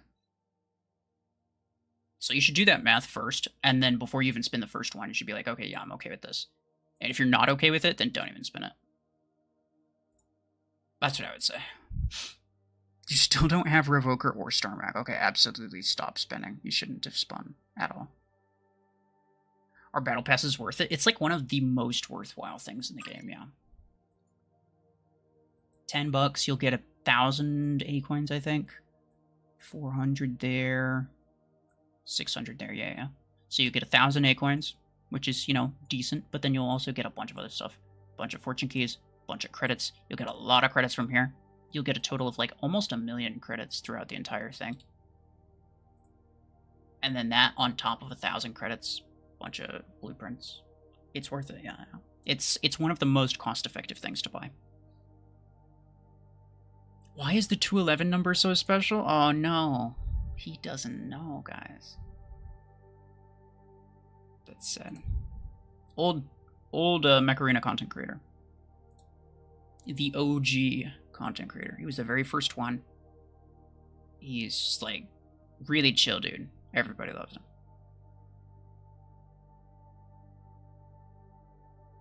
But he stopped making videos like last year, I think.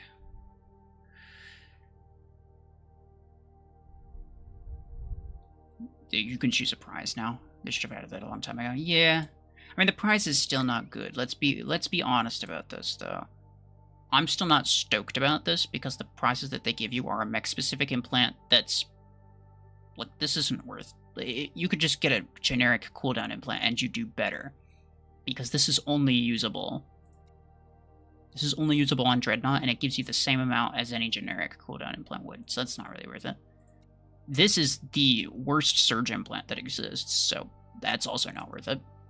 And this is also, like, not that useful. Nobody really uses Nomad damage, or ability damage on Nomad. And even if they did, once again, it's a matter of, just use the generic one. It'll do better. Unless you don't have a legendary implant at all for damage or cooldown. That's the only reason that these would be kind of worth it. But, like, they're not great implants is what I'm trying to say. So I'm, like, not super stoked about it. But I do like the idea. I like the concept a lot.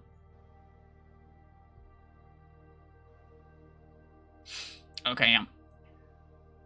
I have no idea how to pronounce your name. Bye-bye. I also will be leaving. Because, yes... We've been talking for like an hour, which is about normal.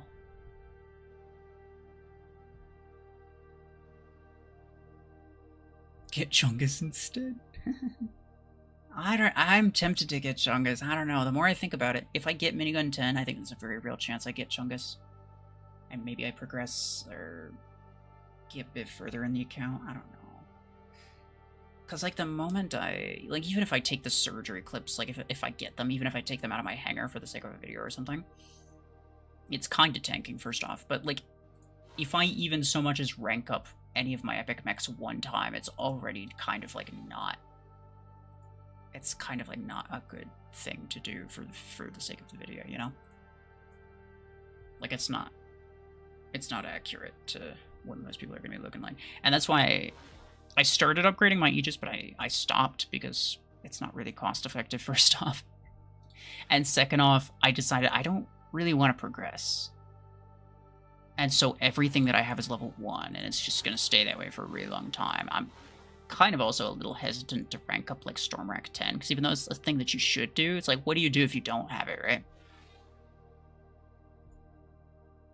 I'm hesitant to, you know, go for the super meta route, because then I could have a really, really solid hanger, but it's a hanger that people really wouldn't be able to get unless they spent way more time in the tier 5 and 6 range than they need to.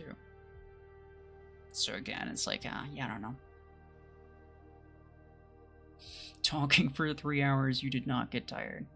Well, I was playing for like 2 hours, so... The biggest regret is that I got Nomad to 5 stars and could not change it back. That's crazy.